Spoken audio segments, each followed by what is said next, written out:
Okay, good morning all. Welcome to Learners Academy. Morning. So in this grammar session, we are going to today start the very new topic and very important topic. चलो board में है या नहीं है? हो गई ना problem? वो वाला स्विच मत बंद कर देना गलती से। अब इसको गेट को खोलो और इसको निकालो, जाओ मलिक, और फिर गेट को बंद करके आओ।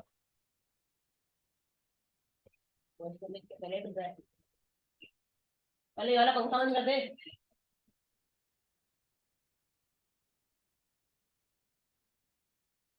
आओ उड़ाओ जाओ। तो तू गेट तो खोल।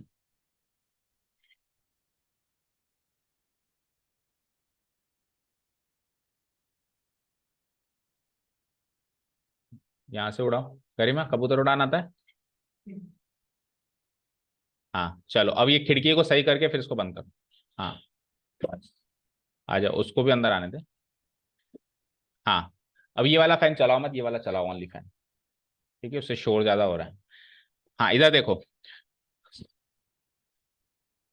The topic name is very very important topic for your academic career, voice.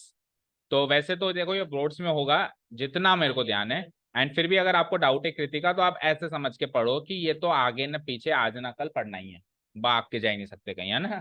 ठीक है ठीक है। और जनरल इंग्लिश तो सब में आती है भाई, सब आगे आ जाओ ना। दिख रहा है पर समझ में भी आ रहा है? ओके ठीक है ना। तो आगे तो आएगा ही आएगा, तो इसलिए आज इसको स्टार्ट करेंगे, और अगर कोर्स में नहीं भी होगा तो भी पढ़ेंगे। ठीक है चलिए। तो वॉइस का मतलब क्या होता है हिंदी में? हम उसको बोलते हैं वाच्य। क्या बोलते हैं? वाच्य। आपको पढ़ा दिया स्कूल में? पढ़ा दिया, हिंदी में पढ़ा दिया कृतवाच्य। तो हिंदी में हमने सीखे थे वाच्य दो तरह के होते हैं, कृतवाच्य और कर्मवाच्य। भाववाच्य हमारे इंग्लिश में नहीं होता, इंग्लिश में भाववाच्य नहीं होता। इंग्लिश में दो ही वाच्य होते हैं, कृतवाच्य एंड कर्मवाच्य। ठीक है। कृतवाच्य का मतलब होता है एक सेंटेंस अगर मैं लिखूं तो उसमें एक्शन करने वाले पे अगर फोकस हो। फालतू की डिस्टर्बेंस नहीं चाहिए मुझे, और कोई प्रॉब्लम हो तो बोलो। ठीक है, आपको आता होगा औरों को नहीं आता ना, तो लेट देम अंडरस्टैंड ऑल्सो। हाँ, कृतवाच्य एक्शन करने वाले पे फोकस किया जाए तो उस सेंटेंस को कृतवाच्य में बोला जाता है, और एक्शन करने वाले पे फोकस ना किया जाए, जिस पर एक्शन हुआ है उस पर फोकस किया जाए तो उस सेंटेंस को कर्मवाच्य में बोला जाता है। सर क्या कहा आपने? फॉर एग्जाम्पल आपने न्यूज़पेपर में हेडिंग पढ़ी होगी, 100 वर किल्ड या 100 इंजर्ड इन ए बस एक्सीडेंट। तो वो जो लोग मरे या घायल हुए उन्होंने कोई एक्शन थोड़ा ना किया, उन पर एक्शन हुआ, लेकिन न्यूज़पेपर हेडलाइन में जिन पर एक्शन हुआ उनको फोकस करना था, तो उन्होंने उसको पैसिव वॉइस में लिखा 100 वर किल्ड। 100 वर किल्ड या 100 वर इंजर्ड, ये जो सेंटेंस ये पैसिव वॉइस का सेंटेंस है, कर्मवाच्य का सेंटेंस। समझ आई? तो फोकस अगर करने वाले पे करना है तो एक्टिव वॉइस में कहो आप सेंटेंस को, और फोकस अगर जिस पर हो रहा है उस पर करना है। कई बार क्या होता है, एक्शन कौन कर रहा है ये ज्यादा इंपॉर्टेंट नहीं होता, एक्शन किस पर हो रहा है ये ज्यादा इंपॉर्टेंट होता है, तो सेंटेंस को हम कर्मवाच्य में बोलते हैं। ठीक है। तो एक ही सेंटेंस को बोलने के दो तरीके हैं बस, वाच्य और कुछ भी नहीं है। अब उसको उसके जो रूल्स हैं वो अपने को समझने पड़ेंगे कि इस तरीके से बोलें तो क्या टेंस आएगा, क्या रूल आएगा, क्या सब्जेक्ट होगा, क्या ऑब्जेक्ट होगा। ठीक है ठीक है, यहां तक क्लियर है सबको? ओके। तो एक सेंटेंस लिख रहा हूं मैं, जितना हमने सीखा थोड़ा सा। एक सेंटेंस के वॉइस दो प्रकार के होते हैं, एक्टिव वॉइस कृतवाच्य, पैसिव वॉइस कर्मवाच्य। हिंदी वर्जन भी आ गया इनका। अब देखो दो सेंटेंस लिख रहा हूं मैं, राम किल्ड अ टाइगर। अब सपोज करो मुझे राम पे फोकस करना है, तो मैं कैसे कहूंगा आपको ये बात, यार राम ने ना टाइगर मार दिया। राम ने देखो कितना बहादुर है, टाइगर को ही मार दिया। तो फोकस किस पर हो रहा है? राम। लेकिन इसी वाक्य को मैं दूसरे तरीके से कह रहा हूं, पता है टाइगर मारा गया बेचारा। अब मैं इस चीज पे फोकस कर रहा हूँ कि टाइगर्स पहले ही कम है हमारे देश में, एक और मारा गया। तो एक्शन तो उसमें भी राम ने किया, इसमें भी राम ने किया। उसमें भी एक्शन टाइगर पे हुआ, इसमें भी एक्शन टाइगर पर ही हुआ। एक्शन करने वाला सेम, एक्शन जिस पर हुआ वो भी सेम, वो भी व्यक्ति या वस्तु सेम, वो भी व्यक्ति या वस्तु सेम, दोनों सेम, पर फोकस किस पर हुआ उसमें। तो एक्टिव वॉइस में जब सेंटेंस को कहा गया तो एक्शन जो कर रहा है उस पर फोकस किया गया, और इस पैसिव वॉइस में जब सेंटेंस को बोला तो जिस पर एक्शन हुआ है उस पर कंसंट्रेशन बनाई गई। यहां तक क्लियर है? पर्पस पता होना चाहिए, टॉपिक क्यों है, क्यों ये टॉपिक बनाया गया, इस पर्पस से बनाया गया कि हम ऑब्जेक्ट को भी फोकस कर सकें किसी ना किसी सेंटेंस में। तो आपको ये तो पता है, अभी तक हमने क्या सीखा था कि जो एक्शन करता है वो सब्जेक्ट, जिस पर एक्शन होता है वो ऑब्जेक्ट। पर अब थोड़ी सी डेफिनेशन चेंज करो, वो कॉर्नर वाला स्विच चला दो, कॉर्नर ही कॉर्नर वाला, हाँ ठीक है, इस कॉर्नर वाला, इस कॉर्नर, हाँ बैठो, हाँ। तो यहां तक क्लियर है, मीनिंग वाइज क्लियर है, पर्पस वाइज क्लियर है। क्या सीखा था हमने कि जो एक्शन करता है वो सब्जेक्ट, जिस पर एक्शन होता है वो ऑब्जेक्ट। पर अब यहां से थोड़ी सी डेफिनेशन चेंज कर रहा हूं मैं, जिस पर एक्शन होता है वो तो ऑब्जेक्ट है, ये बात तो ठीक है, लेकिन जो एक्शन करता है उसको इस चैप्टर के बाद से सब्जेक्ट नहीं कहेंगे, एजेंट कहेंगे। क्या कहेंगे? एजेंट।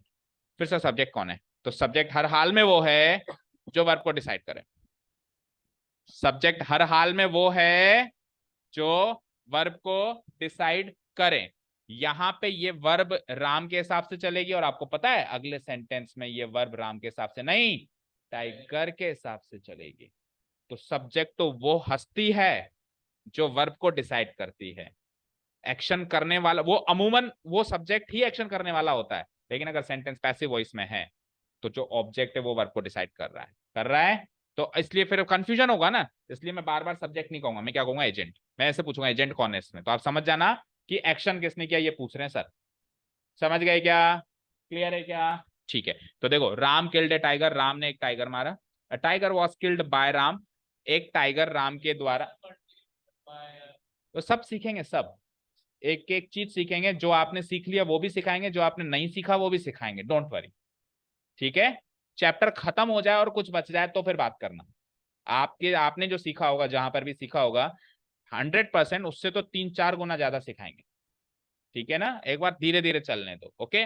हाँ, राम किल्ड टाइगर, राम ने टाइगर मारा, एक टाइगर राम के द्वारा मारा गया। तो कुछ कुछ बातें आपने नोटिस करी होगी, एक्टिव वॉइस से पैसिव वॉइस में। देखो, राम यहाँ आ गया, अ टाइगर यहाँ आ गया।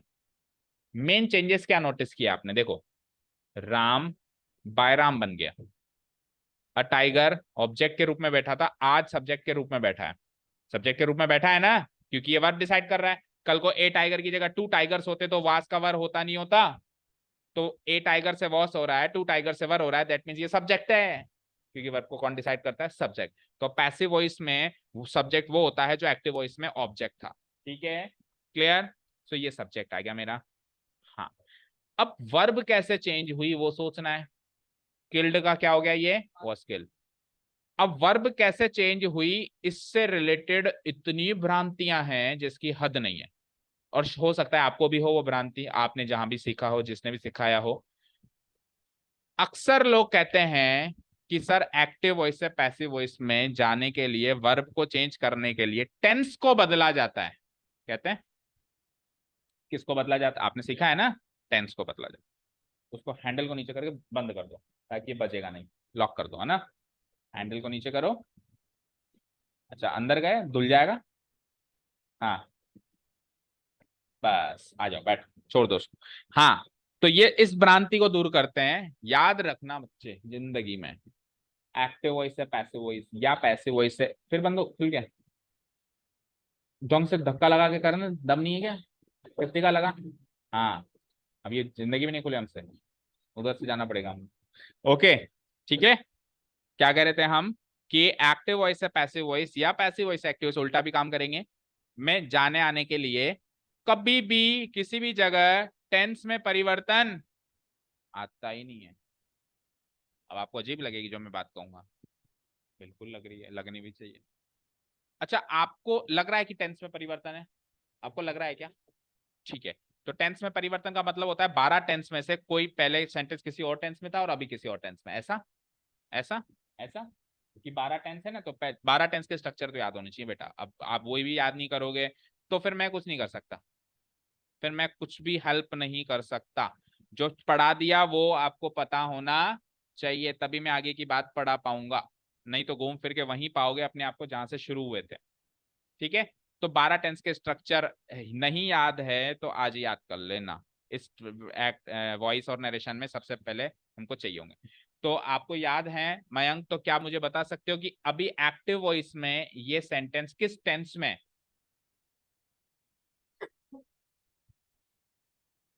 सिंपल पास्ट, क्योंकि V2 आ रहा है। वर्ब की सेकंड फॉर्म का स्ट्रक्चर होता है simple past tense. Very good, very good. अब मयंक बताओ, अब ये कौन सा टेंस है पैसिव वॉइस में? पास्ट कंटिन्यूअस, सब चुप रहेंगे? नहीं सोच ले। पास्ट परफेक्ट, कंटिन्यूअस, एक बोल जल्दी बोल। वाज वर दोनों थोड़ा ना आता है, या तो वाज आता है वर आता है। वाज ऑब्लिक वर था। Perfect, okay. पास्ट परफेक्ट का स्ट्रक्चर बोलो कृतिका। सब्जेक्ट ऑब्जेक्ट लगा देंगे, वर्ब का स्ट्रक्चर बोलो। Had plus V3। भाई साहब कहाँ है हैड प्लस V3 इसमें? ढूंढ के बता दो। चल पास्ट परफेक्ट नहीं है मतलब, है ना? नहीं है तो कौन सा टेंस है बता दे बेटा। भ्रम निकाल रहा हूं आपके, भ्रांति या कचरा भरा हुआ है, इसको साफ कर रहा हूं। पास्ट परफेक्ट नहीं है, पास्ट कंटिन्यूअस है। ओके, पास्ट कंटिन्यूअस का स्ट्रक्चर याद है शैली? नहीं है याद? हाँ, वॉज या वर प्लस, क्या कर रहे हो? वर्ब की फर्स्ट फॉर्म में आएंगी।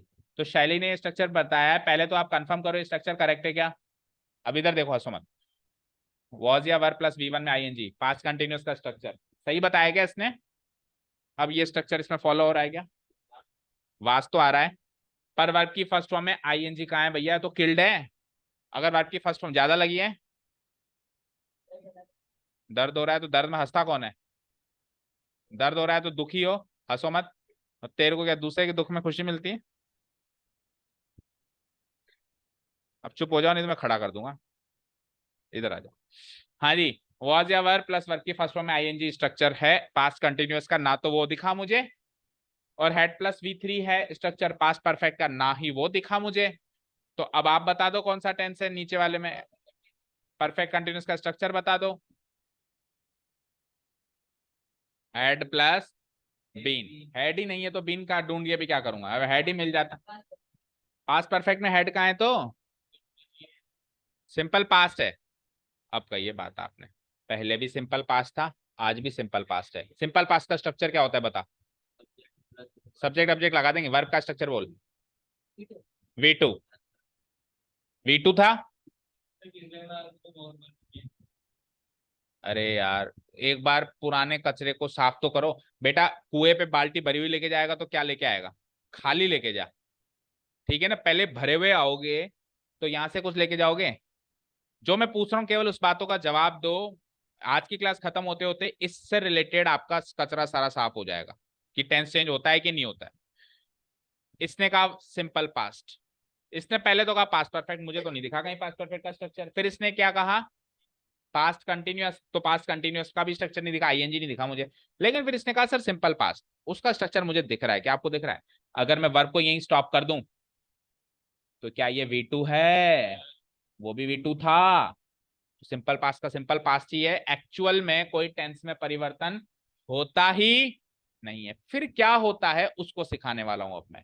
तो पहले तो ये कचरा साफ हुआ क्या भाई, टेंस में परिवर्तन होता है? नहीं होता साफ। हाँ, नरेशन में होता है, अगला चैप्टर आएगा डायरेक्ट से इनडायरेक्ट, उसमें बकायदा बिल्कुल स्ट्रक्चर। जैसे अगर वो पास्ट परफेक्ट है तो पास्ट परफेक्ट ही दिखेगा, पूरा हेड भी दिखेगा, V3 भी दिखेगा। लेकिन इसमें पास्ट टेंस में परिवर्तन नहीं होता। जो सिंपल पास्ट है वो सिंपल पास्ट ही रहता है, जो सिंपल प्रेजेंट है वो सिंपल प्रेजेंट ही रहता है। ठीक है, चलूं मैं नेक्स्ट शीट पे। अब आपको सिखाने वाला हूं कि एक्चुअल में हुआ क्या, फिर यहाँ पे किल्ड कहां से आया, ये वॉज या वर्क कैसे, क्या सब कुछ सिखाने वाला हूं। ठीक है, रेडी? चलो तो इधर देखो ध्यान से। एक्टिव वॉइस से पैसिव वॉइस या पैसिव वॉइस से एक्टिव वॉइस में आते टाइम मुख्यतया 5 परिवर्तन होते हैं। कितने चेंजेस? सेंटेंस को एक्टिव वॉइस से पैसिव वॉइस में ट्रांसफॉर्म करते समय 5 मुख्य परिवर्तन किए जाते हैं। पहला परिवर्तन काफी सरल है कि एक्टिव वॉइस का ऑब्जेक्ट पैसिव वॉइस का सब्जेक्ट बन जाता है। और दूसरा परिवर्तन इसका उल्टा, एक्टिव वॉइस का सब्जेक्ट पैसिव वॉइस का ऑब्जेक्ट बन जाता है। इन शॉर्ट बात करें तो subject becomes object, object becomes subject, या ऐसा कह सकते हैं कि उसकी जगह पर आ जाता है। सब्जेक्ट ऑब्जेक्ट की जगह पर आ जाता है, ऑब्जेक्ट सब्जेक्ट की जगह पर। क्योंकि अगर बन जाता है ऐसे याद करोगे तो कंफ्यूजन होगा। बन जाता है फिर इसका मतलब तो ये हो गया अब एक्शन ये कर रहा है, जबकि एक्शन तो आज भी वही कर रहा था, पहले भी वही कर रहा है। तो ऐसे लिख सकते हैं कि सब्जेक्ट ऑब्जेक्ट की जगह पर आ जाता है और ऑब्जेक्ट सब्जेक्ट की जगह पर आ जाता है। एक्शन तो उसमें भी राम नहीं किया, इसमें भी राम नहीं किया, एक्शन करने वाला नहीं बदला है। समझ गए क्या यहां तक? थर्ड नंबर चेंज है आपका इससे रिलेटेड, वर्ब से रिलेटेड।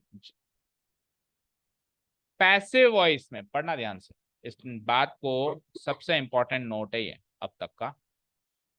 पैसिव वॉइस में टेंस के अनुसार, मतलब जो टेंस है वही सेम, उसी के अनुसार बी वर्ब को प्रयोग किया जाता है। जो भी टेंस है ना, टेंस वही रखो, लेकिन प्रयोग किसको करो, और उस बी वर्ब के बाद में हमेशा जो मेन वर्ब है उसकी V3 फॉर्म लगा दो। नहीं समझ आया? हर एक में ऐसा होगा, हर एक में ऐसा ही होगा। अब थोड़ा आगे आ जाए तो समझ में आ जाएगा। देखो इधर देखो, कौन सा टेंस है? सिंपल पास्ट, सिंपल पास्ट, ठीक है। तो अब सिंपल पास्ट में किल को मत यूज करो, बी वर्ब को यूज करो। उधर जो भी वर्ब यूज हो रही है उसको तुम्हारो गोली, और आप तो यूज करो साहब बी वर्ब की सेकंड फॉर्म। सिंपल पास्ट का सिंपल पास्ट, तो बी वर्ब की सेकंड फॉर्म क्या होती है? वाज या वर। तो ए टाइगर के हिसाब से वॉज लग गई, सब्जेक्ट डिसाइड करेगा वर्ब को। ओके, अब इसके बाद में जो मेन वर्ब थी पहले, उसकी थर्ड फॉर्म यूज करो, तो ये किल वर्ब की थर्ड फॉर्म है। हर सेंटेंस में ही ऐसे होगा। अभी 12 के 12 परिवर्तन करके बताऊंगा, 12 टेंस के। अभी इसमें हो रहा है क्या? अरे पूरी भरमार है, 100 200 500 सेंटेंस है, चिंता क्यों कर रहा है? इतना तो सुन ले पहले, ठीक है। चेंजेस तो खत्म करने दे। तो पहला चेंजेस सब्जेक्ट ऑब्जेक्ट की जगह, ऑब्जेक्ट सब्जेक्ट की जगह, ठीक है। तीसरा चेंजेस क्या था कि जो भी टेंस था उस टेंस में उसकी वर्ब को तो हटा दो और बी वर्ब को फिट कर दो। जैसे किल को हटाया, बी वर्ब को फिट किया, तो किल की सेकंड फॉर्म थी ना, तो बी वर्ब की भी सेकंड फॉर्म फिट हो गई, वॉज आ गया। अब फिर उसकी वर्ब कहां गई सर? उसकी वर्ब आएगी थर्ड फॉर्म लेके आएगी उसी के आगे, बी वर्ब की उस फॉर्म के आगे। समझ गए क्या? समझ गए बच्चों? समझ गए? Okay. Last and the final change, agent से पहले बाय प्रीपोजिशन लगाना है जनरल केसेस में, यानी 99% केसेस में। 1% जिसमें बाय की जगह कुछ और प्रीपोजिशन आएगा, वो स्पेशली मैं अभी कवर करूंगा बाद में। 99% केसेस में एजेंट से पहले क्या आ जाएगा? बाय। एजेंट बोले तो जिसने एक्शन किया। Fifth and the last change will be passive voice में एजेंट से पहले बाय का प्रयोग कर दो, कर दोगे? अब मैं चल रहा हूं नेक्स्ट शीट पे, और आप कह रहे हो ना दूसरा सेंटेंस, ये सब बताएंगे। शुरू करूं? 5 चेंजेस याद हुए? इधर देखो, एक टेबल है मेरे पास, इधर देखना। मौलिक स्पेशली हो, क्योंकि आपको ज्यादा कंफ्यूजन हो रहा है। सपोज करो कोई सेंटेंस अगर सिंपल प्रेजेंट टेंस में है, तो मैंने क्या कहा, यहां जो वर्ब है उसको तो मारो गोली, इसकी जगह बी वर्ब यूज करो। तो बी वर्ब की फर्स्ट फॉर्म लगाओगे आप, क्या होती है? और जो यहां वाली वर्ब थी वो थर्ड फॉर्म लेके बैठेगी। अब आपने जो भी रूल याद किया है, जैसे भी रूल याद किया है, आप मुझे बताओ, अगर कोई सेंटेंस सिंपल प्रेजेंट में है तो उसकी पैसिव वॉइस में आप यही स्ट्रक्चर यूज करते हो? आपको याद नहीं आ रहा? यही यूज होगा, is am are plus verb की थर्ड फॉर्म। चलो याद नहीं आ रहा तो फिर भूल ही जाओ, फिर उसको डिलीट ही मार दो, अब इसको याद करो, ठीक है। और याद क्या करना, लॉजिक लगाना है। उधर V1 है ना, आज भी V1 ही रहेगी, टेंस तो बदलना ही नहीं है ना। पर V1 में कौन सी वर्ब? V1 में कौन सी वर्ब? Be verb. V1 में कौन सी verb? Be verb. Be verb की first form is am are, और जो वो वर्ब उसको गोली मार दी थी उसको फिर इस्तेमाल कैसे लेंगे? थर्ड फॉर्म के रूप। सेकंड टेंस पे आ जाऊं मैं? सेकंड टेंस पे आ जाऊं क्या? अब सेकंड टेंस देखना, present continuous tense. Original structure ये होता है कि नहीं होता है? एक एक टेंस को फोकस करेंगे हम। ओरिजिनल स्ट्रक्चर ये होता है कि नहीं होता है? अब मैंने क्या कहा, टेंस तो बदलना मत। तो इज एम आर का इज एम आर आज भी है, लेकिन यहां जो मेन वर्ब थी इसकी जगह कौन है? B verb. तो बी के साथ आईएनजी जोड़ूंगा तो बीइंग बनेगा, और जो मेन वर्ब थी उसकी थर्ड फॉर्म। चेक करो, बोलो। टेंस नहीं बदला, 2 टेंस हो गए। तीसरे टेंस पे आ जाऊं। हैज या हैव प्लस वर्ब की third form present perfect tense का स्ट्रक्चर था कि नहीं था? टेंस नहीं बदलूंगा मैं, हैज या हैव ही रखूंगा आज भी, पर V3 की जगह बी की थर्ड फॉर्म रखूंगा, और बी की थर्ड फॉर्म याद होनी चाहिए, क्या होती है? और इस वर्ब की थर्ड फॉर्म तो सब में ही लगानी है। समझ गए? अब इसमें से ये 4 टेंस का पैसिव स्ट्रक्चर क्यों नहीं बनता, इसको एक बार के लिए पेंडिंग छोड़ो, अभी वो भी बता देंगे क्यों नहीं बनता, पहले बाकियों को डिस्कस कर दे। हाँ, इसको भी डिस्कस कर लेंगे एक बार, जो जिनका बनता है उनको डिस्कस कर लेते हैं, ठीक है। तो मैं आ गया हूँ सिंपल पास्ट में। सिंपल पास्ट में अभी अभी मैंने कन्वर्ट करके बताया आपको, बताया क्या कि V2 था, तो V2 में मतलब बी वर्ब की सेकंड फॉर्म लगाऊं तो वॉज या वर, और इसकी तो थर्ड फॉर्म लगानी लगानी है, ठीक है। पास्ट कंटिन्यूअस का स्ट्रक्चर क्या होता है, वॉज या वर प्लस V1 में आईएनजी। तो वॉज या वर आज भी लगेगा, V1 में आईएनजी लगना था तो वी की जगह बी फिट करो तो बीइंग, और जो भी यहाँ पे वर्ब थी V1 V2 V3 जिस भी फॉर्म में थी आज की तारीख में वो V3 की फॉर्म में ही रहेगी, passive voice. Done. Past perfect देखते हैं, हैड का हैड ही, no change in the tense. V3 लगानी है तो बी की 3 फॉर्म बीन, और इसकी तो थर्ड फॉर्म लगनी है। इसका बना नहीं रहे, सिंपल फ्यूचर का बनाते हैं, विल शेल आज भी। अब याद रखना मॉडल के साथ अगर अपने को बी वर्ब की फर्स्ट फॉर्म यूज करनी है तो ओरिजिनल फॉर्म, ऐसे याद करो कि मॉडल के साथ वर्ब की ओरिजिनल फॉर्म यूज होती है। कौन सी फॉर्म यूज होती है, तो बी वर्ब की फर्स्ट फॉर्म है is am are, original form थोड़ी ना, तो ओरिजिनल फॉर्म तो खुद बी है, ओरिजिनल मतलब जैसा है ऐसा कैसा रख दो। तो विल शेल के बाद वर्ब की फर्स्ट फॉर्म ना लगा के, इज एम आर ना लगा के, ओरिजिनली जो बी है उसको रखेंगे, ठीक है। और उसके बाद इस वी का तो V3 होना ही है, वो तो सब में ही होना है, जो मेन वर्ब है उसकी तो थर्ड फॉर्म लगनी ही है। समझ गए, इसका बना नहीं रहे। और एक आखिरी वाला देखो, विल शेल हैव V3, तो बी वर्ब की थर्ड फॉर्म बीन, और इसका तो V3 था या V2 था, जो भी था V3 होना ही है। तो ये 12 में से 4 को छोड़ दें तो 8 टेंस का ट्रांसफॉर्मेशन समझ में आया। एक्चुअली टेंस ट्रांसफॉर्मेशन नहीं हुआ, बस वर्ब का ट्रांसफॉर्मेशन हुआ है। टेंस तो आज भी वही है, इधर से इधर, इधर से। अब अगर आप डायरेक्ट याद रख सकते हो कि वॉज या वर चेंज हो जाता है, वॉज या वर चेंज हो जाता है, वॉज या वर प्लस बीइंग, नहीं वॉज या वर प्लस वर्ब की थर्ड फॉर्म में, और वॉज या वर प्लस वर्ब की फर्स्ट फॉर्म में आईएनजी चेंज हो जाता है, वॉज या वर प्लस बीइंग प्लस वर्ब की थर्ड फॉर्म में। अगर डायरेक्ट याद करो तो बहुत अच्छी बात है, लेकिन नहीं तो ये रूल तो हमेशा काम करेगा। जो भी वर्ब है हटाओ, उसको बी वर्ब फिट करो, जो हटाया था उसकी थर्ड फॉर्म जरूर लगा देना बाद में। बाकी structure no change, was were ही रहेगा, हैड ही रहेगा, हैज ही रहेगा, विल शेल ही रहेगा। हेल्पिंग अब तो बदलनी नहीं है कहीं पर। Done. Is this clear to you, is this clear to you? और कोई डाउट ना? अब मैं कुछ सेंटेंस उठा रहा हूं, तो आपके पास कुछ रफ शीट और पेन होगा, निकालिए। और पूरे इस चैप्टर में और नरेशन चैप्टर में आपको एक रफ नोटबुक लेके आनी है, रफ शीट या रफ नोटबुक, क्योंकि प्रैक्टिस ही करनी पड़ेगी। इसमें कुछ ऐसा नहीं है, नई बात मैं बता दूं, सेंटेंस की प्रैक्टिस करनी पड़ेगी बदलने की। नोट्स में तो फिर आपके पास प्रिंटेड है, आप चाहो तो लिख लो।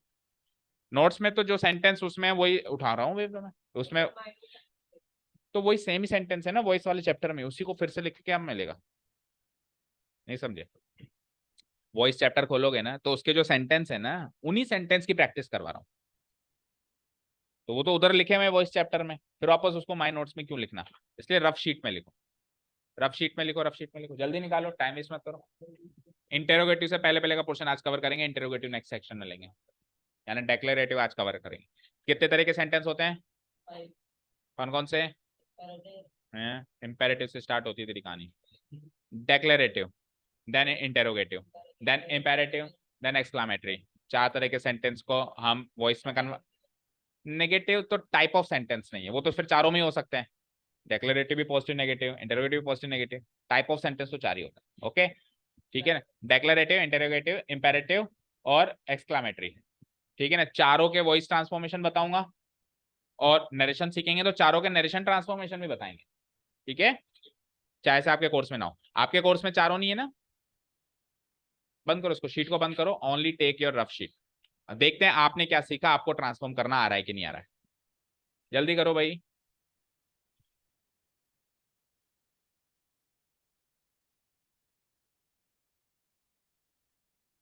डेक्लेरेटिव सेंटेंसेस, अच्छा डेक्लेरेटिव सेंटेंसेस का सिंपल सा लॉजिक है, जब सब्जेक्ट पहले आए, वर्ब बाद में आए, और अगर कुछ ऑब्जेक्ट आ रहा है तो तीसरे नंबर पे आए, इस स्ट्रक्चर को हम क्या कहते हैं, डेक्लेरेटिव स्ट्रक्चर।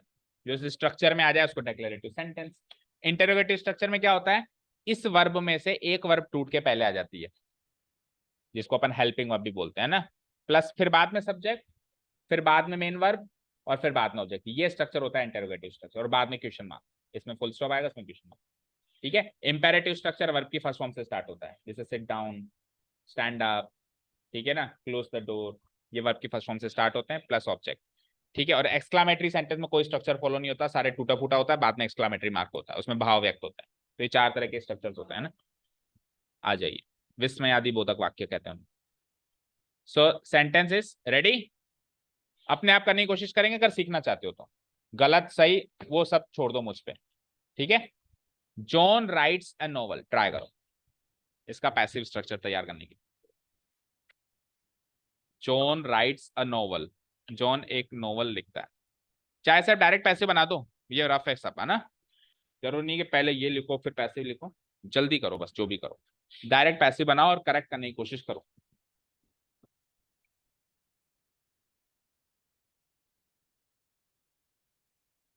बना लिया?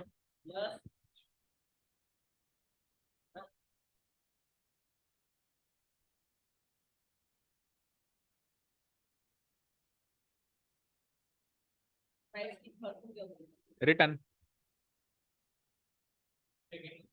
Road, write wrote written. बेटा फर्स्ट सेकंड थर्ड फॉर्म तो जीके का पार्ट एंड पार्सल हो गया, एक इंग्लिश मीडियम स्कूल बच्चे के लिए तो, हिंदी मीडियम स्कूल के बच्चे के लिए तो वो एक बड़ी चीज होती है, लेकिन एक इंग्लिश मीडियम बच्चे, वो भी क्लास 10th के लिए, तो एक जीके का क्वेश्चन है, तो राइट की थर्ड फॉर्म क्या होती है, इतना तो आना ही चाहिए। नहीं आ रहा तो फिर कमी है। ठीक है, ओके। तो बताइए क्या बनाया।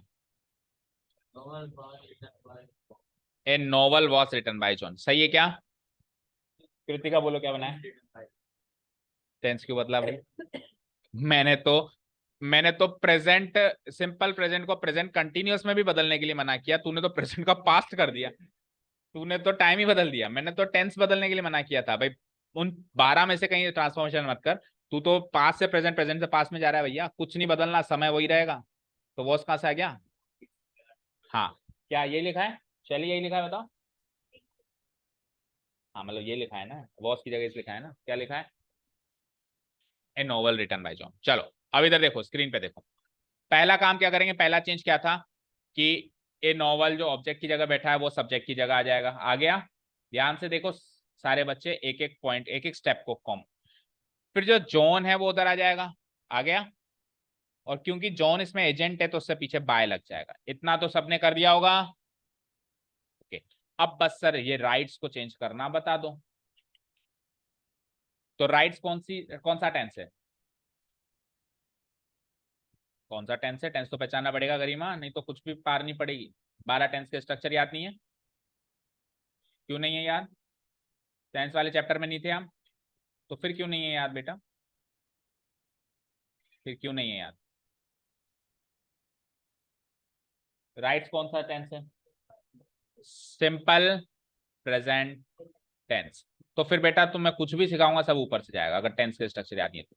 सिंपल प्रेजेंट टेंस का स्ट्रक्चर होता है वर्ब की फर्स्ट फॉर्म, जनरल स्ट्रक्चर तो यही होता है। बाकी ऐसे आई एस लग गया, जैसे इसमें लग गया, डूडस लग गया, वो फिर एक्स्ट्रा के स्ट्रक्चर्स हैं उसके, बाकी मेन स्ट्रक्चर क्या है, वर्ब की फर्स्ट फॉर्म। तो वर्ब की फर्स्ट फॉर्म में मुझे बी वर्ब को फिट करना है, किसको फिट करना है? तो बी वर्ब की फर्स्ट फॉर्म होती है इज, एम, आर। तो ए नोवल के हिसाब से इज एम आर में से सेलेक्ट करो, क्या आना चाहिए? इज आना चाहिए। हो गया वर्ब का काम। जो मेन वर्ब थी उसकी थर्ड फॉर्म आई जाती है, हमेशा आती है वो तो। जो मेन वर्ब है राइट, उसकी तो थर्ड फॉर्म आएगी आएगी, और जो टेंस है उसमें बी वर्ब फिट होगा। So a novel is written by John is the final and full stop है। तो डेक्लेरेटिव का डेक्लेरेटिव स्ट्रक्चर होगा, चेंजेस नहीं होंगे। पता है नरेशन में स्ट्रक्चर भी चेंज हो जाता है, इंटरोगेटिव स्ट्रक्चर डेक्लेरेटिव स्ट्रक्चर बन जाता है, लेकिन वॉइस में कभी भी स्ट्रक्चर चेंज नहीं होगा। अगर क्वेश्चन इंटरोगेटिव फॉर्म में तो आंसर भी मतलब एक्टिव वॉइस में अगर इंटरोगेटिव फॉर्म है। हाँ, ठीक है। तो फिर नरेशन के हिसाब से राइट्स का रिटर्न क्यों किया? हाँ मतलब मिक्स कर दिया दोनों का आधा स्ट्रक्चर वॉइस के हिसाब से, आधा स्ट्रक्चर नरेशन के साथ। ठीक है, डन। समझ आया? सेकंड सेंटेंस दे दूं, a novel is written by John. ये पढ़ो, Rama is singing a song, ज्यादा दिमाग मत लगाओ शैतानी, इसको करो। Rama is singing a song, try करो। रमा एक गाना गा रही है, एक गाना रमा के द्वारा गाया जा रहा है। हिंदी ट्रांसलेशन तो समझ में आ रहा है ना? जॉन एक नॉवल लिखता है, एक नॉवल जॉन के द्वारा लिखा जाता है। रमा एक गाना गा रही है, तो किसी की भी याद नहीं है बेटा। सिंग सैंग संग, सिंग सैंग संग।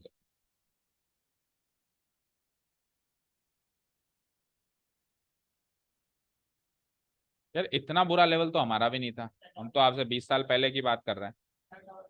सिंग सैंग संग इतना तो 10th क्लास के बच्चे को आना ही चाहिए, हद है। ये भी सिखाऊं फिर मैं?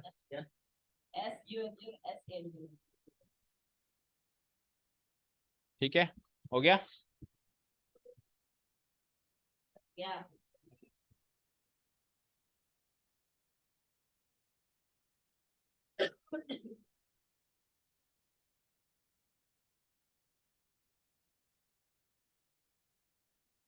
हो गया बच्चों। सो अब की बार बताओ गरिमा क्या बनाया। A song singing. सबसे पहले क्या करते हैं गरिमा, मुझे बताओ, सही है क्या इसका स्ट्रक्चर? सबसे पहला काम क्या करते हैं अपन, एक्टिव से पैसिव में आते टाइम? जवाब दो।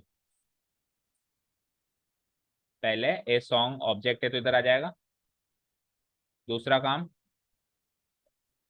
रमा को उधर ले जाओ, क्या बन जाएगा वो?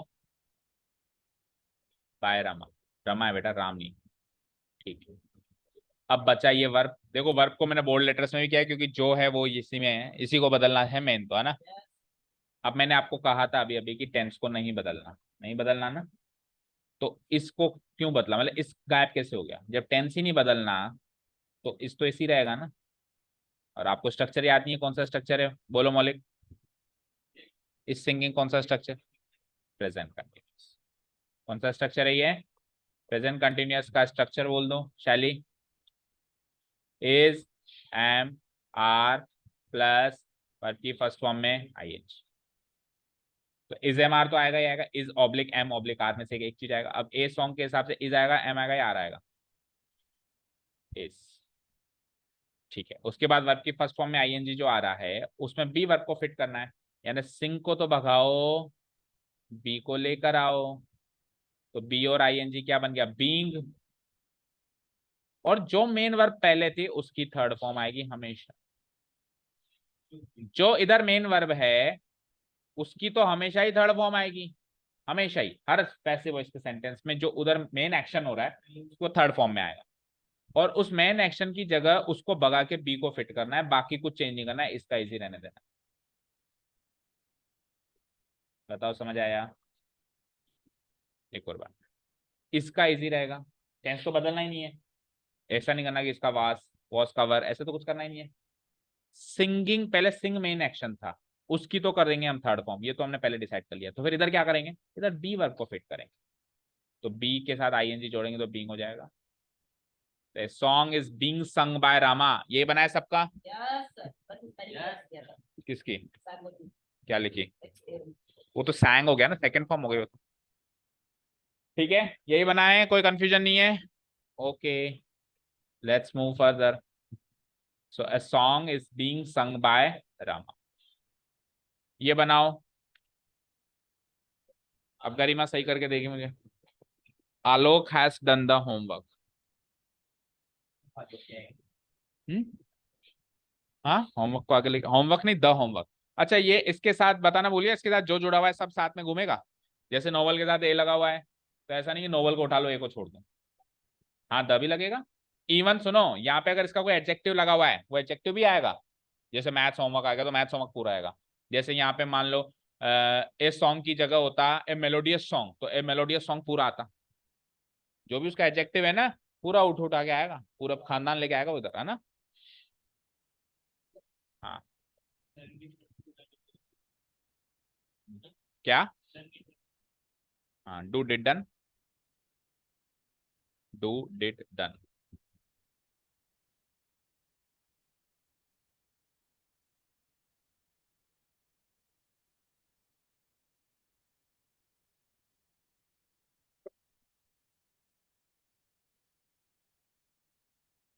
ये तो उल्टा सरल है। हो गया, मयंक ने पकड़ ली बात।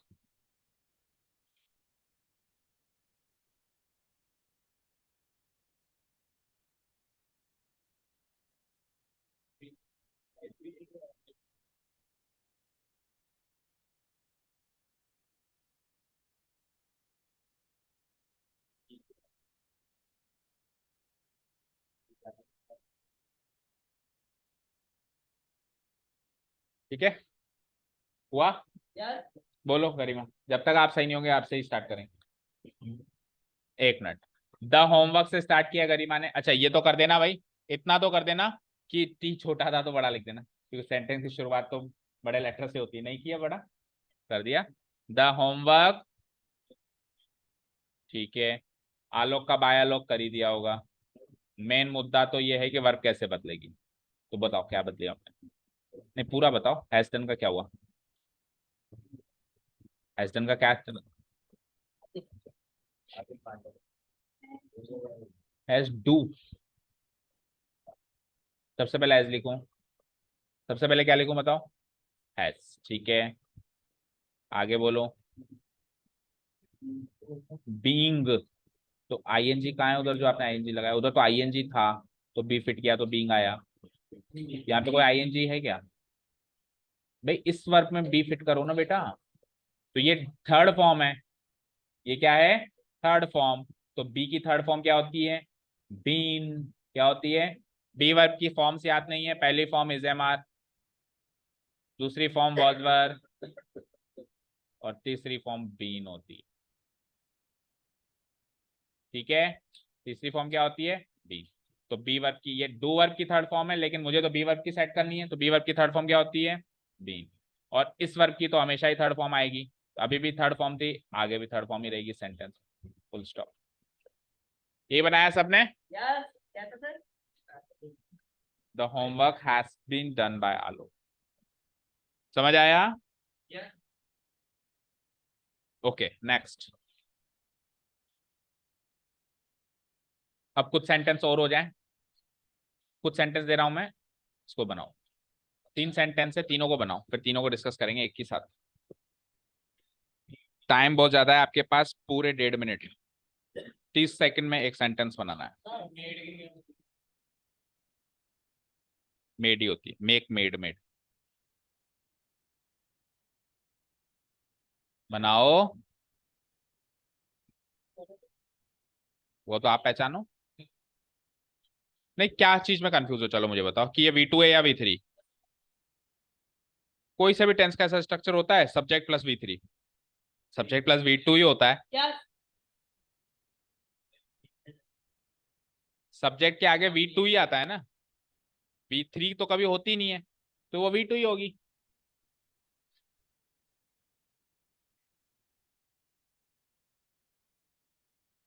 अब बेटा जो आता है बनाओ, बातें मत करो, बोलो मत, अपना अपना आंसर्स रेडी करो।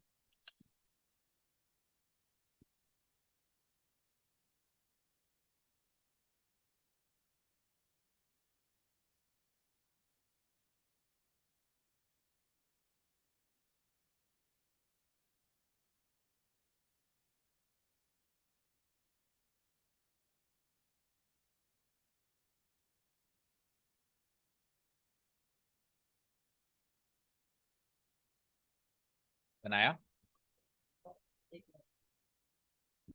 टोटली 1.5 मिनट दिया था मैंने तो।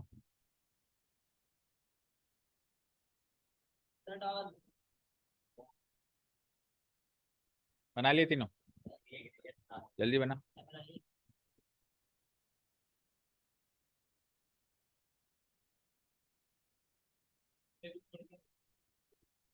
क्या हुआ,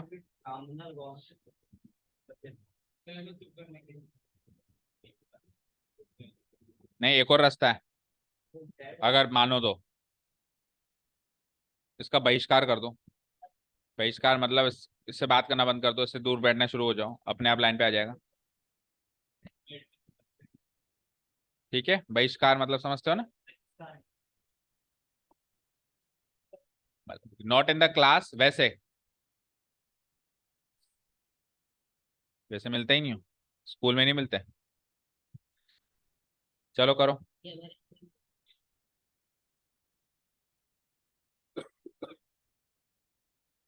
हो गया।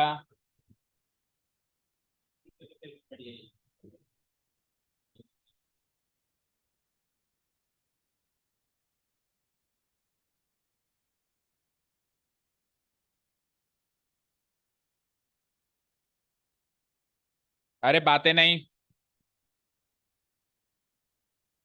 हुआ।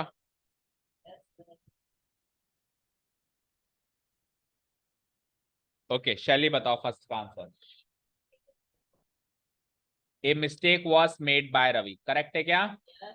देखो ए मिस्टेक आया यहाँ पे, ए मिस्टेक सब्जेक्ट था, ऑब्जेक्ट की जगह आया, रवि सब्जेक्ट था, ऑब्जेक्ट की जगह आया, और बाई लेके आया क्योंकि ये एजेंट भी था। ठीक है, मेड को चेंज करते हैं, तो मेड अभी V2 है, मेड अभी क्या है? V2। अगर किसी को कंफ्यूजन हो, क्योंकि मेक मेड मेड क्या होता है? मेक मेड मेड, तो किसी को कंफ्यूजन हो कि सर ये V3 भी तो हो सकती है, पर ऐसा 12 टेंस में कोई स्ट्रक्चर ही नहीं है जिसमें सब्जेक्ट के बाद V3 डायरेक्ट आ जाए, है क्या बताओ? सब्जेक्ट के बाद डायरेक्ट या तो V1 आती है या V2 आती है, तो ये V1 तो है नहीं, तो V2 V3 में से ये V2 है, 100% V2 है। तो अब इस V2 को तो भगाना है, और बी वर्ब की 2 फॉर्म लगानी है, मतलब सेकंड फॉर्म लगानी है, और बी वर्ब की सेकंड फॉर्म क्या होती है? वॉज या वर। अब सब्जेक्ट के हिसाब से सब्जेक्ट वर्ब एग्रीमेंट पढ़ के आयो, सब्जेक्ट के हिसाब से वर्ब को डिसाइड करो। अ मिस्टेक के हिसाब से वॉज आएगा या वर आएगा? वॉज आएगा, और जो उधर मेन वर्ब थी उसकी थर्ड फॉर्म तो लगनी ही लगनी है, V3। अब ये V3 है, इस सेंटेंस में वो V3 है, उस सेंटेंस में वो V2 थी। समझ आया? क्लियर? चलो कृतिका बताओ, Ram was playing cricket, correct है क्या मौलिक? Cricket was being played by Ram, सबका ये बना है। देखो क्रिकेट इधर आया, बाय राम उधर गया, ये तो सब कर लेंगे। वॉज का नो चेंज, मुझे तो चेंज बी वर्ब को मेन वर्ब में फिट करना है, तो प्ले को हटा के बी लगा दूं, तो बीइंग बीइंग, और प्ले की थर्ड फॉर्म प्लेड होती है, प्ले प्लेड। क्या गलती करी? नहीं, PLAYED, प्लेड बाय राम, ठीक है। Ravi has been watching television for 3 hours का मौलिक बताओ। एक मिनट एक मिनट एक मिनट, क्या बोला आपने? टेलीविजन गलत बनाया, बोलो चर्चित, आपने क्या बनाया? Television has been watching by. बेटा मेन वर्ब की तो थर्ड फॉर्म बनानी है ना, कुछ भी हो जाए। Has been बोल रहा हूँ ना, BEANG. तो बीइंग थर्ड फॉर्म है, मेन वर्ब की थर्ड फॉर्म चाहिए, मेन वर्ब की थर्ड फॉर्म चाहिए, Television had been watching by. Main verb की थर्ड फॉर्म नहीं पकड़ रहे ना अभी बात। मेन वर्ब क्या है? Main action, watch. उस सेंटेंस में मेन एक्शन क्या हो रहा है? मेन वर्ब का मतलब होता है मेन एक्शन क्या हो रहा है। मैं जो कह रहा हूं उसका जवाब दो। मेन एक्शन क्या है? वॉच। और मेन एक्शन की हमेशा थर्ड फॉर्म होगी, चाहे जो हो जाए, तो वॉच्ड तो आना ही आना है। अब बताओ। सर मैंने तो 4 3 आवर्स को भी ले आया, अच्छा क्या करूं। हाँ कृतिका बोलो। 4 3 आवर्स को भी ले आया आप पकड़ के। अच्छा सर ने कहा था जो तामझाम मिले बोरिया बिस्तर समेट के पूरा इधर ले आओ। बेटा सुनो, इधर सुनो, इनोसेंट से बच्चे हमारे गए, पकड़ लेते हैं बात को। देखो इस सेंटेंस को स्ट्रक्चर वाइज ब्रेक कर रहा हूं मैं। Ravi subject, has been helping verb, और वॉचिंग मेन वर्ब, यानी कि ये पूरा वर्ब हो गया ना। टेलीविजन ऑब्जेक्ट, अरे भैया 4 3 आवर्स तो एडवर्ब है, समय की जानकारी देता है। और एडवर्ब को कैसे बदलना है मैंने बोला? नहीं बोला, तो जो नहीं बोला उसमें कोई चेंज नहीं है। ये ऑब्जेक्ट थोड़ी ना है 4 3 आवर्स की आप सब्जेक्ट की जगह ले आए, ठीक है? ऑब्जेक्ट सब्जेक्ट की जगह आता है। और कुछ हमारे पास 8 पार्ट्स ऑफ स्पीच है बेटा, 8 पार्ट्स ऑफ स्पीच में से हर किसी को उठा के थोड़ा ले आएंगे हम, ठीक है? क्लियर है? तो 4 3 आवर्स तो अपनी जगह ही रहेगा, इसको तो आप एज इट इज मानो कि ये तो जाए जो का तो ही रहेगा, आप तो इतना बदल दो और 4 3 आवर्स लास्ट में लगा दो। अब बताओ कृतिका 4 3 आवर्स को लास्ट में रखें, अभी भी गलत है, बोलो। Television has been watching. अभी भी गलत है, चलिए आपने यही बनाया, चलो इधर देखो। Television has been watched by. गलत है, चलो अब इधर देखो, इधर देखो। Television had been. पास्ट में तो बदलना ही नहीं है ना यार, हैज का हेड तो करना ही नहीं है ना, टेंस तो बदलना ही नहीं। चलो इधर देखो एक बार, अब इधर देखो। टेलीविजन उठ के यहां आ गया, कोई दिक्कत? हैज आया, बीन आया, मेन वर्ब में बी फिट करना है, क्यों नहीं समझ रहे हो? सर आपने तो बताया नहीं। अरे भूल जाओ सारी बातें, अभी जो मैं कह रहा हूँ वो लॉजिकल है या नहीं है? आपको 2 बातें मेन पकड़नी है, मेन वर्ब में बी को फिट करना है, मेन वर्ब की थर्ड फॉर्म, और कुछ नहीं बदलना, हैज बीन ही रहेगा, और कुछ नहीं बदलना है। मेन वर्ब मतलब वहां पे एक्चुअली एक्शन क्रिया क्या चल रही है, टीवी देखने की, तो watching is the main verb. उसमें वॉच को हटा के बी को फिट करो और मेन वर्ब की थर्ड फॉर्म लगाओ। तो अब समझ में आया, वॉच्ड रवि का बाय रवि, एडवर्ब में no change for 3 hours for 3 hours. यहां तक क्लियर है, यहां तक क्लियर है, यहां तक क्लियर है, ये सेंटेंस समझ में आएगा अच्छे से। आ गया आ गया आ गया। This is wrong. अब क्यों रॉन्ग है बताओ, क्यों रॉन्ग है? इसमें नो चेंज होता है, इसमें क्या होता है, नो चेंज। कौन सा टेंस है ये, प्रेजेंट परफेक्ट कंटिन्यूअस। और 4 टेंस में मना करा था मैंने आपको, याद है 4 टेंस कौन कौन से हैं? तो टेंस की पहचान तो करनी पड़ेगी। Present perfect continuous, past perfect continuous, present perfect continuous, past perfect continuous, future continuous and future perfect continuous. ये 4 टेंस में मना करी थी। अब आप कह रहे हो नो चेंज, ऐसा भी नहीं कहेंगे नो चेंज। नो चेंज का मतलब पता है क्या होता है, कि पैसिव वॉइस में तो बदल दो लेकिन वर्ब को मत बदलो, ये होगा ना। पैसिव वॉइस में सेंटेंस ही नहीं बोला जा सकता। प्रेजेंट परफेक्ट कंटिन्यूअस टेंस का पैसिव वॉइस का सेंटेंस ही नहीं बनता। इस सेंटेंस को only and only active voice में ही बोला जा सकता है। पैसिव वॉइस में सेंटेंस को बोल ही नहीं सकते हैं। पर सर इसका कोई कारण तो बताओ। तो उस टाइम मैंने क्या कहा था, अभी तो याद करो, चारों का नहीं बनता है। अब मैं कारण बताने जा रहा हूं, बताओ बताओ, बोलो। ठीक है, तो आपने वर्ब वाले चैप्टर में सीख दी 2 तरह की वर्ब होती है, फाइनाइट और नॉन फाइनाइट। याद है किसी को, फाइनाइट और नॉन फाइनाइट याद है? क्या होती है finite non finite? Finite infinite वाली, ये मैथ्स वाला फाइनाइट इनफाइनाइट नहीं है, वो तो स्टेटिव एंड डायनेमिक थी, वो तो स्टेटिव एंड डायनेमिक थी जिसको आईएनजी फॉर्म है। फाइनाइट एंड नॉन फाइनाइट, जो टेंस नंबर पर्सन के हिसाब से बदले वो फाइनाइट, जो नहीं बदले वो नॉन फाइन। इनफाइनाइट नहीं होती यार, मैथ्स में होता है इनफाइनाइट, यहाँ होता है नॉन फाइनाइट। जो टेंस नंबर पर्सन के हिसाब से बदले वो फाइनाइट, जो टेंस नंबर पर्सन के हिसाब से नहीं बदले वो नॉन फाइनाइट। और जितनी भी वर्ब्स हैं उनकी पहली और दूसरी फॉर्म होती है फाइनाइट, और तीसरी चौथी पांचवी फॉर्म होती है। हर वर्ब की 5 फॉर्म्स होती हैं, हर वर्ब की क्या होती है 5। जैसे कोई भी वर्ब बोल, जो तेरी मर्जी है, बी वर्ब के अलावा बोल, एक बार कोई भी कैजुअल वर्ब बोल। ऑफर, मैं ले रहा हूं प्ले ले रहा हूं, ठीक है ना, इजी से वर्ब ले रहा हूं समझाने की। तो प्ले की फर्स्ट फॉर्म, या फिर उससे भी आसान ले लो, go went gone, go went gone, ये तो हो गई। और फिर फोर्थ फॉर्म कौन सी होगी, गोइंग, और उसके बाद टू गो, 5 फॉर्म्स हो गई। तो हर वर्ब की, आवाज कहां से आई? हर वर्ब की पहली और दूसरी फॉर्म तो होगी फाइनाइट, और तीसरी चौथी पांचवी फॉर्म होगी, क्योंकि आप टेंस को बदल दो तो गो बदल जाएगा, आप नंबर यानी एक वचन को बहुवचन कर दो, गो का गोस भी हो सकता है, आप पर्सन बदल दो यानी कि first person second person third person, तो भी ये बदल देंगे, ये दोनों बदल सकती हैं। लेकिन आप टेंस बदलो, गोन गोन ही रहेगा। टेंस बदलने का मतलब है present past future, going going ही रहेगा, टू गो ही रहेगा। आप पर्सन बदलो, गोन गोन ही रहेगा, गोइंग गोइंग रहेगा, टू गो। और तीसरी चीज क्या आती है, नंबर, आप सिंगुलर प्लूरल कर दो, गोन गोन ही रहेगा, गोइंग गोइंग ही रहेगा, टू गो। तो जो बदल जाता है वो होता है फाइनाइट, जो नहीं बदलता है वो नॉन फाइनाइट। इन शॉर्ट किसी भी वर्ब की शुरू की 2 फॉर्म्स होती है फाइनाइट, और आखिरी की 3 फॉर्म्स होती है नॉन फाइनाइट। अब रूल सुनो, एक ही सेंटेंस में एक ही वर्ब की 2 फॉर्म्स सेम कैटेगरी से नहीं ले सकते, यानी कि दोनों फॉर्म्स फाइनाइट कैटेगरी से नहीं ले सकते, या दोनों फॉर्म्स नॉन फाइनाइट कैटेगरी से नहीं ले सकते। हाँ, एक फॉर्म फाइनाइट से और एक फॉर्म नॉन फाइनाइट से ले सकते हैं, ठीक है। अब आप खुद सोचो, आज तक आपने ऐसा कोई सेंटेंस पढ़ा है जिसमें गोन और गोइंग दोनों आ रहे हो? या तो गोन आता है या गोइंग आता है। आपने कोई ऐसा सेंटेंस पढ़ा है जिसमें गो और वेंट दोनों आ रहे हो? तो एक ही कैटेगरी से 2 वर्ब का इस्तेमाल नहीं कर सकते सेम वर्ब का।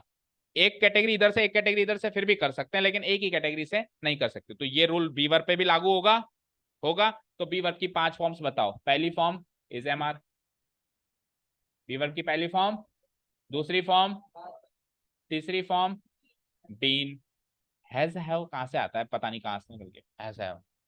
तीसरी फॉर्म बीन, मतलब तीसरी फॉर्म सुनते ही नाम ही हैज हैव, तीसरी फॉर्म बोले तो हैज हैव। हर वर्ब की तीसरी फॉर्म है यार, तो बीन। और आईएनजी फॉर्म बीइंग, और to infinitive form to be. अब इसमें से ये दोनों होंगी फाइनाइट, और ये दोनों होंगी, ये तीनों होंगी। तो ये रूल इस पे भी लागू होता है कि दोनों वर्ब्स इस कैटेगरी से या इस कैटेगरी से नहीं ले सकते। मैंने जबरदस्ती बनाने की कोशिश करी तो क्या यूज हुआ, बीन और बीइंग, दोनों ही इस कैटेगरी से आगे चेक करो।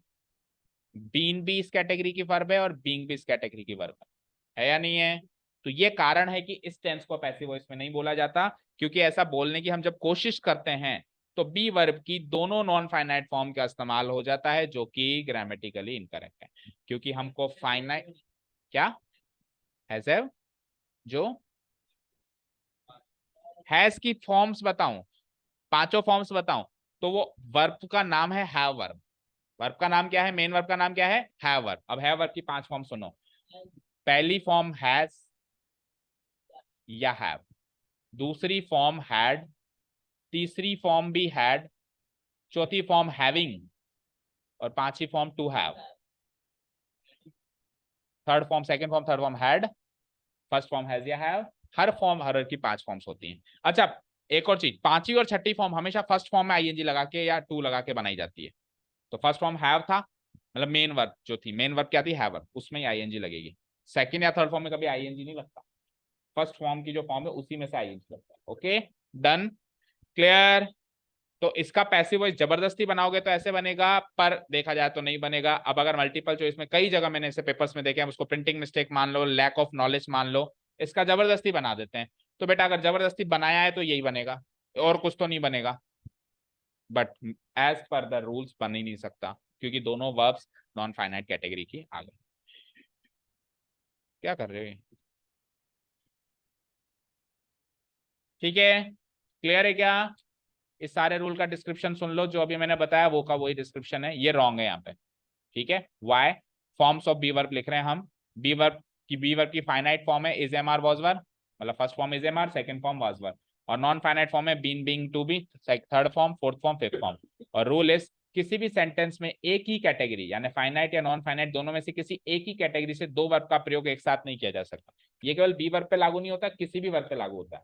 गो वर्ब पे भी लागू होगा, कम वर्ब पे भी लागू होगा। ठीक है, छोड़ दे उसको, क्या है ये? ठीक है, डन। ओके, आगे बढ़ो। कुछ सेंटेंस हैं, इनका आप पैसे वॉइस बना दो फटाफट। बनाओ बनाओ, पर्दाफाश होने से बच गया ना, जल्दी बनाओ। फिर एक कॉन्सेप्ट और पढ़ेंगे, बाकी फिर नेक्स्ट क्लास। ये सेंटेंस करो, उसके बाद एक कॉन्सेप्ट और, बाकी फिर नेक्स्ट।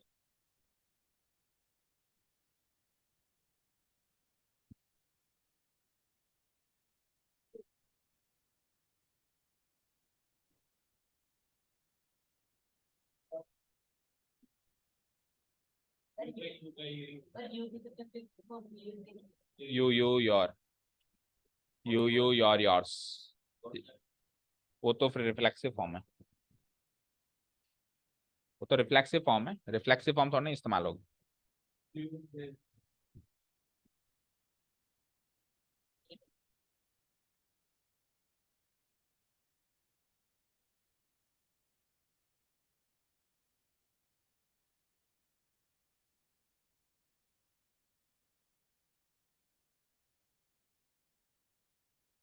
बन गया। Oh,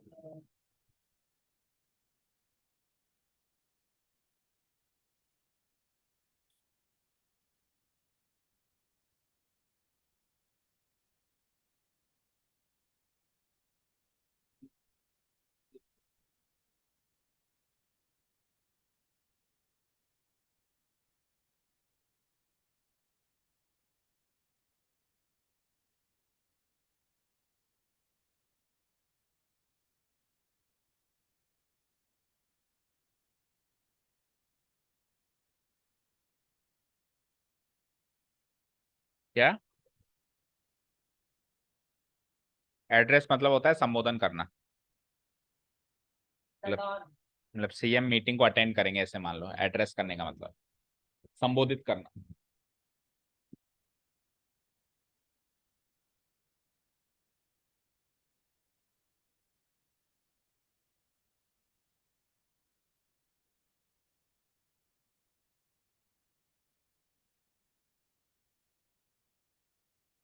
हो गया?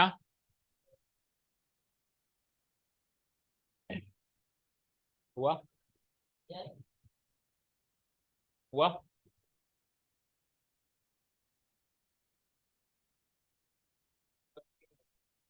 एक टॉपिक और छोटा सा। हाँ जी, तो बताओ, आई शैल हेल्प यू का क्या बनाया है, बोलो। You shall be helpful. गलत, बोलो कृतिका बोलो। अब सुनिए बेटा, वॉइस एंड नरेशन वाले ये दो टॉपिक में विल शेल का स्ट्रिक्ट यूसेज किया जाता है, मतलब not as a modal. Strict usage क्या होता है, आई और वी के साथ शेल, बाकियों के साथ विल।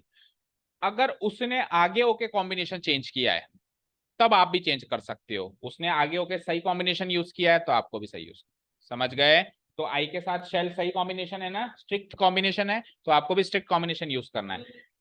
तो जैसे ही हम यू को इधर लेके आएंगे तो आई के साथ शेल था लेकिन यू के साथ विल चलेगा। दूसरी चीज देखो, ये ऐसे मानो, देखो शेल की जगह विल आया है, टेंस चेंज नहीं हुआ है, बस शेल की जगह विल आया है। हेल्प वर्ब की फर्स्ट फॉर्म है तो बी वर्ब की फर्स्ट फॉर्म, मैंने क्या कहा था, मॉडल के साथ बी वर्ब की फर्स्ट फॉर्म हम इज एम आर ना लगा के बी को बी रख देंगे, और मेन वर्ब की थर्ड फॉर्म। और आई का बाय मी, हाँ जी ये चीज भी सुनी है, क्योंकि सब्जेक्ट ऑब्जेक्ट की जगह जा रहा है तो ऑब्जेक्टिव फॉर्म में भी कन्वर्ट होगा। अब तक केवल नाउन आ रहे थे, अब तक केवल रामश्याम मोहन आ रहे थे, तो नाउन की सेकंड, नाउन की ऑब्जेक्टिव फॉर्म तो नाउन ही होती है, जैसे राम का बाय राम ही होगा, लेकिन प्रोनाउन की तो ऑब्जेक्टिव फॉर्म चेंज होती है ना, तो आई का क्या हो जाएगा, मी हो जाएगा। बाई आई नहीं होगा, क्या होगा, बाई मी होगा। डन। सेकंड सेंटेंस का बताओ मौलिक। The meeting will be addressed. ये बनाया है, बोलो बोलो। The meeting will be addressed by the. तो एड्रेस ही बोला ना उसने, क्या बोला, एड्रेस ही बोला, यही बोला है ना। The meeting will be addressed by the CM. The meeting इधर आया, विल की जगह विल ही आएगा। एड्रेस वर्ब की फर्स्ट फॉर्म में बी वर्ब को फिट कर देंगे हम यहाँ पे, इस एड्रेस की जगह हम किसको फिट कर देंगे, बी को फिट कर देंगे, और इस एड्रेस की थर्ड फॉर्म बना देंगे, सीएम का हो जाएगा by the CM. Last sentence बोलो शैली। Very good. देखो, द प्रोजेक्ट, द इधर आ गया, will have no changes. Completed third form आ रही है तो बी की थर्ड फॉर्म लगानी है, बी की थर्ड फॉर्म बीन, और इसकी तो वैसे भी थर्ड फॉर्म ही लगनी थी। ही का हो गया बाय हिम, और बाय टुमारो तो एडवर्ब था, एज इट इज जहां पर है वहां, लास्ट में था, अभी भी लास्ट में, पहले भी लास्ट। वाले की तो चेंज होता था। क्या, बिल्कुल बाय दो बार भी लग सकता है, कोई प्रॉब्लम नहीं है। वो बाय इसलिए लगा है, वो एक बाय टुमारो तो पहले ही था, ठीक है ना, पर दो बार लगातार नहीं लगेगा बाय बाय, है ना। बाय के बाद हिम और बाय के बाद टुमारो। नेक्स्ट। हाँ जी, सेंटेंस है he gave me a book, इसका पैसे वॉइस बनाओ, बनाओ, बोलो मत, पहचानो ना बेटा, 12 टेंस पढ़ा दिया अभी तक, ये नहीं पहचान पा रहे हो कि कौन सी फॉर्म है। थर्ड तो हो नहीं सकती, फर्स्ट या सेकंड ही होगी। अब फर्स्ट पता है गिव होती है तो सेकंड ही होगी, बना लिया।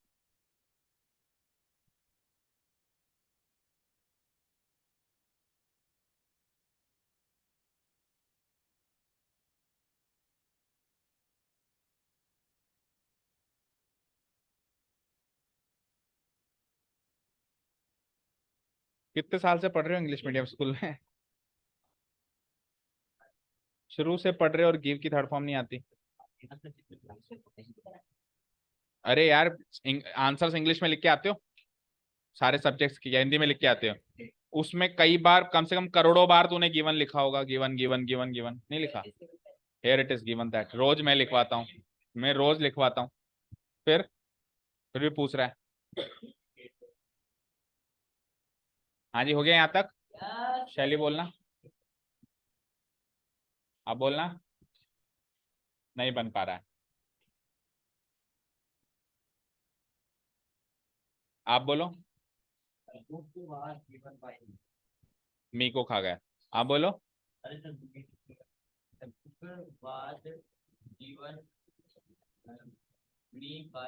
मैं बताऊं, हाँ the book was given by him to me. हाँ, आप बोलो, यही सेम। अब सुनिए, तो यहाँ पे एंट्री होती है the concept of double objects. अभी तक एक ही ऑब्जेक्ट आ रहा था और यहाँ पे दो दो ऑब्जेक्ट आ गए। देखो इस सेंटेंस को अगर मैं तोड़ूं तो ही सब्जेक्ट, सीधा बैठ, गेव इज द वर्ब, और मी पहला ऑब्जेक्ट, ए बुक दूसरा ऑब्जेक्ट।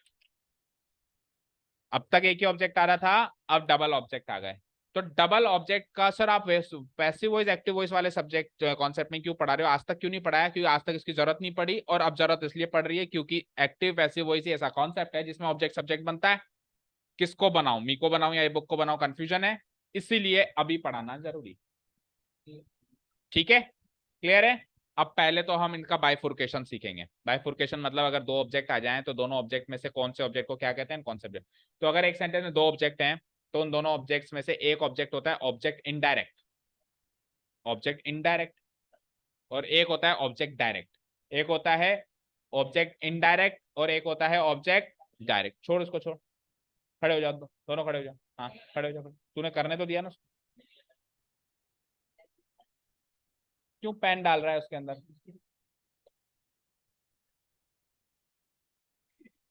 अब अगर पढ़ना है तो पढ़ो, नहीं तो जाओ। जिसको पढ़ना है वो बैठो, बाकी जाओ। तो एक अगर सेंटेंस में अगर दो ऑब्जेक्ट्स हैं, पढ़ो, यदि सेंटेंस में एक ही ऑब्जेक्ट हो तो वही वो ऑब्जेक्ट डायरेक्ट ऑब्जेक्ट होता है, मतलब एक ही ऑब्जेक्ट है तो वही डायरेक्ट ऑब्जेक्ट है मेरा। लेकिन अगर एक सेंटेंस में एक से ज्यादा ऑब्जेक्ट हैं, दो ऑब्जेक्ट्स हैं, तो एक ऑब्जेक्ट तो डायरेक्ट होता है, एक ऑब्जेक्ट इनडायरेक्ट होता है। तो अब वो पहले आप गैस करो कि इसमें से मी और ए बुक में से कौन सा तो इनडायरेक्ट है और कौन सा डायरेक्ट है, गैस करो। मी डायरेक्ट है और ए बुक इनडायरेक्ट है। क्या यही आंसर है आप लोगों के भी, या कोई बदलना चाहेगा इस कॉम्बिनेशन को? अच्छा, आप इसका उल्टा, हाँ आप बोलो। नहीं, दोनों डायरेक्ट नहीं होगा ना, लिखा ना, यदि सेंटेंस में दो ऑब्जेक्ट्स हैं तो एक डायरेक्ट होता है कि इनडायरेक्ट, ऊपर तो पढ़ो ना। पहले वाला डायरेक्ट, बाद वाला इनडायरेक्ट। बोलो शैली, आपको पहले वाला इनडायरेक्ट, बाद वाला डायरेक्ट। मौलिक ने नहीं बताया। पहला इनडायरेक्ट, दूसरा डायरेक्ट। तो चर्चित को छोड़ के बाकी सब सही है। पहला वाला यहाँ पे इनडायरेक्ट है, दूसरा वाला डायरेक्ट है। तो अब तरीका तरीका देखो पता लगाने का, पता लगाने के दो तरीके बताऊंगा। पहला और आसान तरीका यह है कि दो ऑब्जेक्ट्स में जनरली, मतलब 99% एक लिविंग होता है और एक नॉन लिविंग होता है। एक लिविंग होता है और एक नॉन लिविंग। जैसे मी क्या है, लिविंग, ए बुक क्या है, सजीव निर्जीव, समझ गए ना? तो लिविंग वाला होता है इनडायरेक्ट और नॉन लिविंग वाला होता है डायरेक्ट। तो ये तो गया पहला तरीका पता करने का। ऑब्जेक्ट इनडायरेक्ट क्या होगा, लिविंग ऑब्जेक्ट, ऑब्जेक्ट डायरेक्ट क्या होगा, नॉन लिविंग ऑब्जेक्ट। ये तो गया पहला तरीका। लेकिन 1% मैंने जो छोड़ा हुआ है उसमें क्या होगा कि सर मान लो दोनों ही लिविंग आ जाए या दोनों ही नॉन लिविंग आ जाए, तो फिर क्या करें? पर उसके सेंटेंस बड़े रेयर बनते हैं ना। पर आ जाए तो हम कैसे, अब कैसे डिसाइड करेंगे पहला वाला या दूसरा वाले में से डायरेक्ट इनडायरेक्ट कौन सा है? तो फिर सुनिए ध्यान से। जब भी सेंटेंस में दो ऑब्जेक्ट्स होंगे तो एक ऑब्जेक्ट दूसरे ऑब्जेक्ट का रेसिपिएंट होगा। रेसिपिएंट यानी रिसीवर, रिसीव करने वाला। तो मी और बुक में से रेसिपिएंट है मी। मी बुक को रिसीव कर रहा है, बुक मी को रिसीव नहीं कर रही है। रेसिपिएंट समझते हो ना, प्राप्त करता। रेसिपिएंट मतलब प्राप्त। जैसे अपन को मेल लिखते हैं तो कहता है ना रेसिपिएंट से एड्रेस बताओ, जहां पे एड्रेस, जहां पे भेजना है, जो प्राप्त करता है। सो जब भी दो ऑब्जेक्ट्स होंगे तो उसमें से एक होगा रेसिपिएंट और दूसरा वो होगा जो उसको रिसीव हो रहा है, वो वस्तु जो उसको रिसीव हो रही है। तो रेसिपिएंट हमेशा इनडायरेक्ट होगा। रेसिपिएंट हमेशा, फिर चाहे से वो लिविंग हो फिर चाहे से वो नॉन लिविंग। तो दो ऑब्जेक्ट लिखे ही नहीं ना आपने, दो ऑब्जेक्ट लिखो तब डिसाइड करो ना। ही रिसीव्ड मी, तो मी एक ही ऑब्जेक्ट हुआ ना। वर्ब के बाद दो ऑब्जेक्ट लिखो तभी डिसाइड हो पाएगा। अभी सेंटेंस है बहुत सारे हमारे पास। ठीक है, क्लियर है? तो दोनों बातों को मद्देनजर रखे तो मी हो जाएगा मेरा इनडायरेक्ट और ये हो जाएगा मेरा, देखो ऑब्जेक्ट इनडायरेक्ट को एक रूल तो है लिविंग ऑब्जेक्ट होता है और दूसरा रूल है रेसिपिएंट ऑफ ऑब्जेक्ट डायरेक्ट। ये वो प्राप्त करता है जिसको डायरेक्ट ऑब्जेक्ट मिल रहा है। मतलब मी को क्या मिल रहा है, ए बुक मिल रहा है। और शॉर्ट फॉर्म में हम ऐसे लिख देते हैं ओ आई ओ डी। अब सुनिए, अब अपन ओ आई से भी पैसिव वॉइस बना सकते, दो ऑब्जेक्ट है ना, इसके दो पैसिव वॉइस बनेंगे। एक तो ओ आई से बनेगा और एक ओ डी से बनेगा। जब आप ओ आई से ऑब्जेक्ट बना रहे हो तो बना दो, ओ डी जैसा है वैसा का वैसा वहीं छोड़ दो, नो चेंज। लेकिन अगर आप ओ डी से बना रहे हो पैसिव वॉइस तो ओ आई के आगे टू प्रीपोजिशन लगेगा।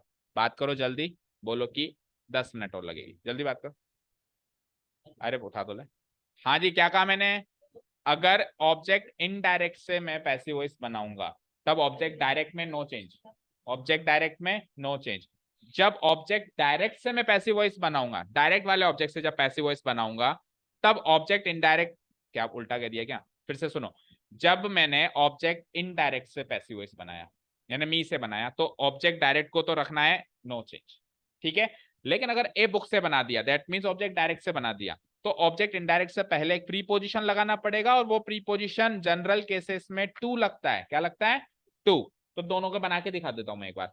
सबसे पहले तो सरल क्या रहेगा कि मैं मी से बना दूं, उसमें ऑब्जेक्ट डायरेक्ट को छेड़छाड़ कर ही नहीं जाती है।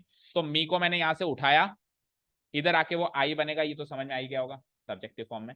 गेव का वॉस गिवन हो जाता है। अब देखो वर्ब मैंने बदलना काफी तरीके से सिखा दिया, तो अब आपको पता होना चाहिए कि ये वॉस गिवन कैसे हुआ। ठीक है, ठीक है, आगे बढ़ो। अब मैंने क्या कहा था कि जब आप मी से बना रहे हो तो ए बुक को छेड़छाड़ करना ही मत। तो जैसे मैं मी यहां से हटा दूं, तो गेव के जस्ट बाद ए बुक आ रही है, तो यहाँ वॉस गिवन के जस्ट बाद ए बुक आ जाएगी, वर्ब के जस्ट बाद ए बुक, जिस पोजीशन पे उसी पोजीशन पे रखना है। तो ए बुक लिख दूं यहाँ पे, ए बुक लिख दूं, और बाद में ही का क्या हो जाएगा? बाय। तो एक पैसिव वॉइस तो ये क्लियर है क्या? I was given a book by him. अब सर ऑब्जेक्ट डायरेक्ट से बना के बताओ, क्योंकि बन तो दो सकते हैं ना, दो ऑब्जेक्ट हैं तो दो पैसिव वॉइस बन सकते हैं इसके। तो ए बुक यहां लिख दो, वॉज गिवन आज की तारीख में वॉज गिवन, लेकिन ऑब्जेक्ट इनडायरेक्ट को ऐसे अकेला नहीं छोड़ सकते, उसको प्रीपोजिशन चाहिए टू। तो मी का क्या हो जाएगा? टू मी, और फिर बाय हिम अपनी जगह बाय। हाँ, इसमें आप टू मी और बाय हिम की पोजीशन भी चेंज कर सकते हो, मतलब बाय हिम इधर लिख के टू मी इधर भी लिख सकते हो, पर जनरली अपन टू मी पहले लिख के हमेशा बाय और एजेंट लास्ट में पटको। A book was given to me, by him पहले लगाया ना आपने, एजेंट और उसके पीछे वाला बाय प्रीपोजिशन हमेशा लास्ट में पटको, टू मी को पहले। पर जनरली नहीं करते हैं, मतलब कर दोगे तो कुछ गलत नहीं माना जाएगा, बाकी मोस्ट अप्रोप्रिएट ही है, मोर अप्रोप्रिएट ही है। ठीक है, क्लियर है? तो दोनों पैसिव वॉइस क्लियर है क्या? दोनों पैसिव वॉइस क्लियर है क्या? बोलो। तो हमें दो ऑब्जेक्ट्स का एक सेंटेंस है तो उसका दो पैसिव वॉइस बना सकते हो आप। Ready? Okay. So he gave me a book के दो ऑब्जेक्ट्स, दो पैसिव वॉइस देख लो क्या है। I was given a book by him, और a book was given to me by him. You appointed him clerk, और he we elected Ram president. इन दोनों के दो दो पैसिव वॉइस बनाओ, जल्दी जल्दी, जल्दी जल्दी बनाओ, जल्दी जल्दी, फिर एक शीट और है अभी।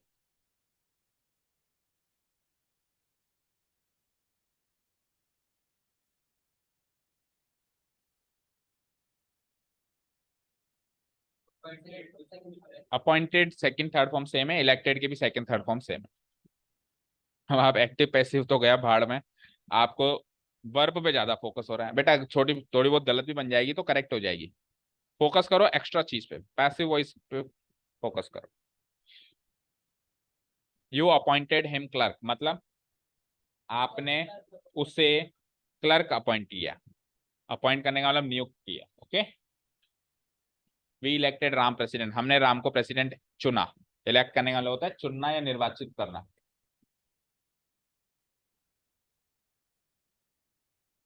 अरे कोशिश तो कर बेटा। अब हिम और क्लर्क दोनों लिविंग है। अस, वी अस अवर अवर्स। ना प्रोनाउंस याद हैं, ना वर्ब्स की फॉर्म्स याद हैं, ना 12 टेंस के स्ट्रक्चर्स याद हैं। और अभी बात करें, सर इंग्लिश तो समझ ही नहीं आती हमारे, कहते हैं ना बच्चे, इंग्लिश तो समझ आएगी कैसे, समझने की कोशिश ही नहीं करते। घर पे बैठ के पढ़ाई तो करनी पड़ेगी ना।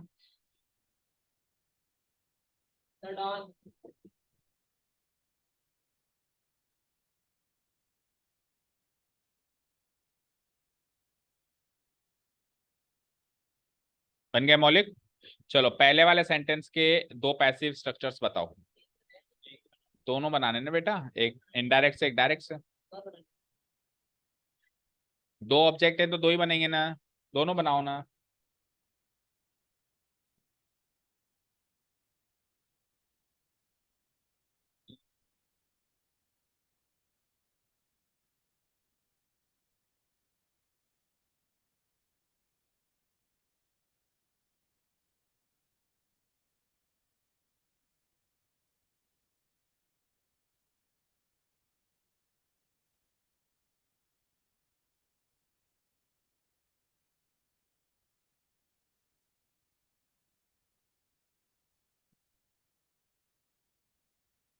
Turn on. बहुत ज्यादा कंफ्यूजन हो रहा है ना, और सेंटेंस भी इजी लग रहा है। तो इस तरीके के sentence you will expect in your board exams whenever you will face your boards. Okay, easy है, let's see. Yes. चलो जो भी है बता, पहला बता सबसे पहले। यू अपॉइंटेड हिम क्लर्क का पहला पैसिव स्ट्रक्चर बोलो। सुनो भाई उसकी बात सुनो, सही बोला इसने। देखो हिम का तो क्या कर दिया, ही, हिम का क्या कर दिया, ही। अपॉइंटेड वॉज अपॉइंटेड कैसे चेंज होगा, अब मैं बार बार नहीं बताऊंगा बेटा, बी वर्ब की सेकंड फॉर्म है और अपॉइंट की थर्ड फॉर्म है ना। वर्ब का चेंजेस करना सीखे, क्योंकि अगर मैं वर्ब में अटका रहूंगा तो फिर मैं बाकी चीजें कब बताऊंगा, है ना। अभी अपन डबल ऑब्जेक्ट पे कॉन्सेंट्रेट कर रहे हैं, तो वर्ब कैसे चेंज हुआ मैं नहीं ज्यादा डिस्कस कर रहा। ठीक है, अब जब आपने हिम से बनाया तो आपने क्लर्क को रख दिया एज इट इज, क्या है वहां पे गरिमा। ठीक है, ठीक है, ठीक। जब हमने हिम से बनाया तो हमने क्लर्क को एज इट इज रख दिया और यू का क्या कर दिया हमने, बाय यू। क्योंकि यहाँ पे हमने क्या डिसाइड किया कि हिम तो है ऑब्जेक्ट इनडायरेक्ट और क्लर्क है ऑब्जेक्ट डायरेक्ट। तो इनडायरेक्ट से बनाया ना तो डायरेक्ट को एज इट इज छोड़ दिया। लेकिन अगर डायरेक्ट से बनाऊं तो ऐसा बनेगा जैसा ये दिखाई दे रहा है, देखो ऐसा बनेगा। क्लर्क उठ के आएगा यहाँ पे, डायरेक्ट ऑब्जेक्ट उठ के आएगा यहाँ पे, वॉज अपॉइंटेड वॉज अपॉइंटेड, लेकिन फिर इनडायरेक्ट अकेला नहीं बैठता ना, उसको टू चाहिए, टू हिम और यू का बाय यू। यही बनाया है क्या, यही बनाया है। नीचे वाले सेंटेंस के दोनों बताओ, राम को इनडायरेक्ट ऑब्जेक्ट मानोगे और प्रेसिडेंट को नहीं, इसको इनडायरेक्ट मानोगे और प्रेसिडेंट को ऑब्जेक्ट डायरेक्ट मानोगे। ठीक है, तो राम को हम पहले इनडायरेक्ट से बना दें क्योंकि आसान हो रहता है। राम को से बनाया हमने, तो Ram was elected president as it is और वही का बायस। और अगर प्रेसिडेंट से बना दें, ऑब्जेक्ट डायरेक्ट से बना दें, तो प्रेसिडेंट वॉज इलेक्टेड का वॉज इलेक्टेड, लेकिन राम इनडायरेक्ट है तो टू राम लगाओगे, बायस लगाओगे। यहां तक क्लियर है। ओके, ध्यान से सुनो, ध्यान से सुनो, ध्यान से सुनो, ये दोनों सेंटेंस गलत है। ये दोनों सेंटेंस पैसिव स्ट्रक्चर्स में गलत हैं, ये दोनों सही है। आपने इसके दो पैसिव वॉइस क्यों बनाए, कारण मैंने बोला था तो कुछ कारण से बोला होगा, आपके में समझ है ना, आप में समझ है ना, क्यों बनाए दो पैसिव स्ट्रक्चर, इसके क्यों बनाए। सबके दो बना सकते हो क्या लर्निंग के लिए। एक सेंटेंस दे देता हूँ, राम किल्ड टाइगर्स के दो पैसिव स्ट्रक्चर बनाओ, बन जाएंगे क्या। तो फिर रीजन बताओ क्यों दो बनाए आपने इसके, दो ऑब्जेक्ट हैं, क्यों बनाए, क्यों बनाए, है ही नहीं, दो ऑब्जेक्ट एक ही है। जो हिम है वही क्लर्क है, जो क्लर्क है वही हिम है, जो राम है वही प्रेसिडेंट है, जो प्रेसिडेंट है वही राम है। यहाँ पे बुक और मी अलग अलग व्यक्ति या वस्तु थे या नहीं थे। मी एक इंसान है, बुक एक वस्तु है। मैंने उसको क्लर्क के रूप में चुना तो वही चुना गया ना क्लर्क के रूप में। क्लर्क कोई तीसरा बंदा थोड़ी ना, जो ऐसा थोड़ा ना कि हिम यहाँ पे प्राप्त करता है जिसको क्लर्क प्राप्त हो रहा है, ऐसा थोड़ा ना कि यहाँ पे राम एक प्राप्त करता है जिसको प्रेसिडेंट प्राप्त हो रहा है। तो जब एक ही ऑब्जेक्ट होता है तो वही डायरेक्ट ऑब्जेक्ट होता है और उसी से बनाया जाता है। तो एक्चुअली यहाँ पे हिम ऑब्जेक्ट है। सुनो इसका स्ट्रक्चर सुनो, मैंने वर्ब वाले चैप्टर में आपको स्ट्रक्चर्स बताए थे ट्रांजिटिव वर्ब के, सब्जेक्ट, वर्ब, ऑब्जेक्ट और ये कॉम्प्लीमेंट है। ट्रांजिटिव वर्ब के क्या स्ट्रक्चर्स बताए थे, कॉम्प्लीमेंट मतलब उसकी उपाधि, क्लर्क यानी जो भी टेबल डेस्क वर्क करता है, ऑपरेटर काम करता है, बाबू बोलते हैं हिंदी में, बाबू बाबू लोग होते हैं ना, कर्मचारी, कर्मचारी कह लो, ठीक है ना। तो यू अपॉइंटेड हिम क्लर्क, समझ आया। तो यहाँ पे अपॉइंट हिम हो रहा है लेकिन क्लर्क के रूप में हो रहा है, तो क्लर्क के रूप में हो रहा है तो वो तो उसका कॉम्प्लीमेंट है। कॉम्प्लीमेंट से कभी पैसिव वॉइस बनता है कि भैया, तो फिर क्लर्क से कैसे बना रहे हो। इधर वी सब्जेक्ट है, इलेक्ट वर्ब है, राम ऑब्जेक्ट, राम को इलेक्ट किया गया प्रेसिडेंट के रूप में, तो प्रेसिडेंट उसका क्या है, क्या है, कॉम्प्लीमेंट है। और कॉम्प्लीमेंट से पैसिव वॉइस नहीं बनता, ऑब्जेक्ट से पैसिव वॉइस बनता है। ऑब्जेक्ट को सब्जेक्ट के रूप में लाना पड़ता है, ना कि कॉम्प्लीमेंट को सब्जेक्ट के रूप में लाना पड़ता है। ठीक है, तो ऐसा नहीं कि वर्ब के आगे दो दो लोग दिख गए तो एक डायरेक्ट एक इनडायरेक्ट, ऐसा नहीं। बैग उठाने के लिए बोला ही नहीं मैंने, रखो पटको वापस पटको। हाँ साफ, बात में साफ कर लेना अच्छे से, जल्दी कर। क्या कहा मैंने, वर्ब के आगे दो चीजें दिखाई दें, जैसे मी, गेव के आगे मी और ए बुक दिखाई दी तो डिसाइड कर लेंगे एक इनडायरेक्ट इनडायरेक्ट, ऐसा हमेशा नहीं करना, ध्यान से देखना है। तो सबसे बड़ा हिंट क्या है, अगर ये अलग अलग व्यक्ति या वस्तु है तब तो ये दो ऑब्जेक्ट्स हैं, एक इनडायरेक्ट एक डायरेक्ट। लेकिन अगर ये अलग अलग व्यक्ति या वस्तु नहीं है तो एक ही ऑब्जेक्ट है, दूसरा उसका कॉम्प्लीमेंट है। और आपको केवल और केवल ऑब्जेक्ट से ही पैसिव वॉइस बनाना है, कॉम्प्लीमेंट से पैसिव वॉइस नहीं बनाना है। लास्ट शीट के इनको कवर कर लो एंड फिर जाओ। He got me a job, अगर दो ऑब्जेक्ट लग रहे हो आपको तो दो बनाने, और एक ऑब्जेक्ट लग रहा हो तो एक बनाना है। He called me a taxi, Ravi found me a job, और he bought Ram a dictionary, she brought me some sugar. कल ये 5 है, बनाओ फटाफट बनाओ। और ये लास्ट है। यहाँ पे डायरेक्ट इनडायरेक्ट ऑब्जेक्ट के कॉन्सेप्ट हो जाते हैं खत्म। भाई जो कॉन्सेप्ट शुरू किया उसको खत्म करना जरूरी। फिर इंटेरोगेटिव सेंटेंस जो नेक्स्ट क्लास से लेंगे। अभी सारे के सारे डिक्लेरेटिव लिए मैंने भैया, ठीक है। कोई भी क्वेश्चन वाला सेंटेंस नहीं लिया, वो इंटेरोगेटिव थोड़े से डिफिकल्ट होते हैं, इसलिए इसको बिल्कुल डिफरेंट सेशन में लेंगे। ओके, अगर आपको लगे कि उसमें दो ऑब्जेक्ट हैं, अब आपको कैसे लगेगा वो आप जानो, तो आपको दो पैसिव वॉइस बनाने हैं, और आपको लगे कि नहीं एक ही ऑब्जेक्ट है तो फिर एक ही बनाना है। कॉल्ड ही होती है, कॉल्ड कॉल्ड नहीं गॉट। देखो गॉटन भी लगा सकते हो, लेकिन गॉट ही लगाते हैं। नहीं गॉट ही लगाओ, गॉटन नहीं होती। गेट, गॉट गॉट, गैटन कुछ नहीं होता। गेट गॉट गॉट, गॉटन देखा है मैंने एक आध जगह, लेकिन मोस्ट प्रोबेबली अपन गॉट ही लगाएंगे। बन गए।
यही होती है। गूगल करना, टॉप 1000 ही कर ले तू तो, top 1000 verbs and their forms, और उनकी रीडिंग लगा बैठ के। नेक्स्ट क्लास से नहीं पूछेगा कि इसकी सेकंड फॉर्म क्या होती है, थर्ड फॉर्म क्या होती है, तुझे याद होना चाहिए, क्योंकि नेक्स्ट क्लास करीब हफ्ते भर बाद होगी, हफ्ता काफी है। टॉप 1000 में कैसी आएंगी, गो वेंट गॉन, जो डेली यूज की है, डेली यूज की आती है, इसमें कुछ अलग नहीं आती है ना। क्या, बस उससे क्या होगा।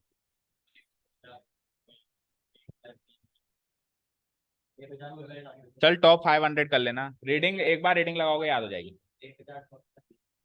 1034 आती है, इससे पूछ लेना। अब देखो मैथ्स के सब्जेक्ट में टेबल्स याद करना तो कंपलसरी पार्ट है ना। कंपलसरी मतलब आप याद करोगे, उसके लिए टीचर कुछ नहीं कर सकता ना, मैं टीचर क्लास नहीं ले सकता ना इस चीज की अलग से कि चलो मैं आपको टेबल याद कराता हूँ। सिमिलरली इंग्लिश की क्लास में 10th क्लास के लिए वर्ब की फॉर्म्स याद कराने के लिए अलग से क्लास नहीं ली जा सकती। ये कंपलसरी आपको अपने आप करना है, जैसे उसमें टेबल्स अपने आप करनी है, स्क्वायर्स एंड क्यूब्स अपने आप याद करना है, तो ये उसका एक्स्ट्रा पार्ट है, ये तो करना ही पड़ेगा। उसके लिए कोई क्लास नहीं ले सकता टीचर की चलो आपको फॉर्म्स याद कराते हैं, बॉट ही होती है। नेक्स्ट क्लास से नहीं पूछेगा कुछ भी, सब याद होनी चाहिए तेरे को। बाय, वो ब्रॉट है, ये बॉट है। बॉट यानी खरीदना, ब्रॉट यानी लेकर आना, लाना। ब्रिंग की सेकंड फॉर्म है, ब्रिंग ब्रॉट ब्रॉट, ये बाय की सेकंड फॉर्म है, बाय बॉट बॉट। ठीक है।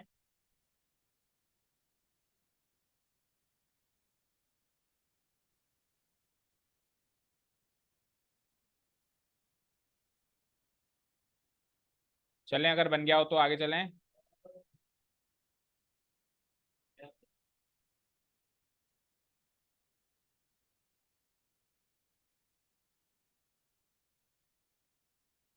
अच्छा, हर चीज कनेक्टेड है, इतना सिखाया, जैसे पहले डायरेक्ट डेक्लरेटिव स्ट्रक्चर सिखाया, तो फिर ऑब्जेक्ट इनडायरेक्ट डायरेक्ट सिखाया, ऑब्जेक्ट इनडायरेक्ट डायरेक्ट हो गया। अब इंटेरोगेटिव, इंटेरोगेटिव तभी आता है जब डिक्लेरेटिव आता है आपको।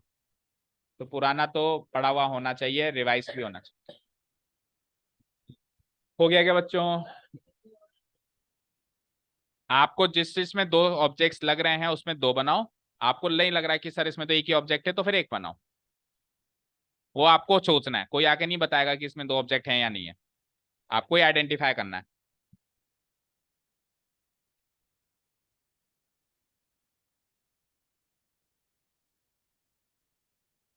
वो आइडेंटिफिकेशन आप ही को करना है बच्चे।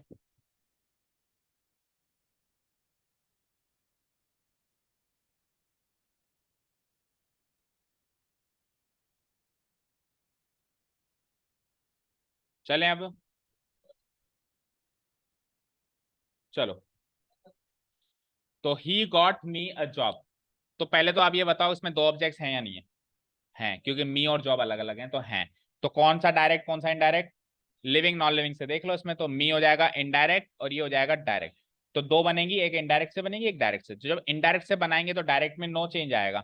तो मी का क्या हो जाएगा? मी का क्या हो जाएगा? आई। और गॉट कैसे चेंज हो जाएगा? वॉज गॉट, क्योंकि V2 है ना ये, V2 है, तो बी वर्ब की सेकंड फॉर्म क्या होती है? वॉज या वर। आई के हिसाब से वॉज आ जाएगी, और गॉट की थर्ड फॉर्म गॉट ही आ जाएगी। डन। और जब मैंने आई से बनाया तो a job as it is, और ही का क्या हो गया? By him. अब आप ए जॉब से बना दो फटाफट से, बोलो ए जॉब से क्या बनेगी? बस मी के आगे टू लग जाएगा, है ना।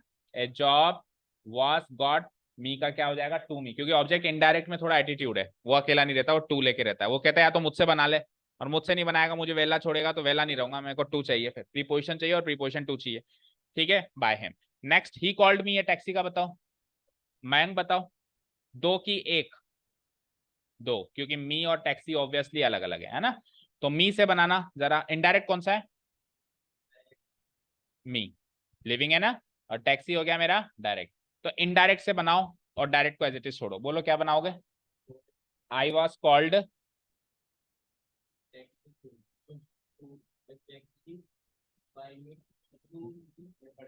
अरे अब मी से बना रहा है ना, तो मी को वापस क्यों लिख रहा है? मी से तो बन गया ना, इसका तो काम खलास हो गया ना। हाँ बोलो, बनाया नहीं है कि लिखा नहीं है क्या? तो पढ़ के बता देना फिर। तो क्यों नहीं लिखा जब मैं कह रहा हूं लिखो? बोलो मौलिक। हाँ,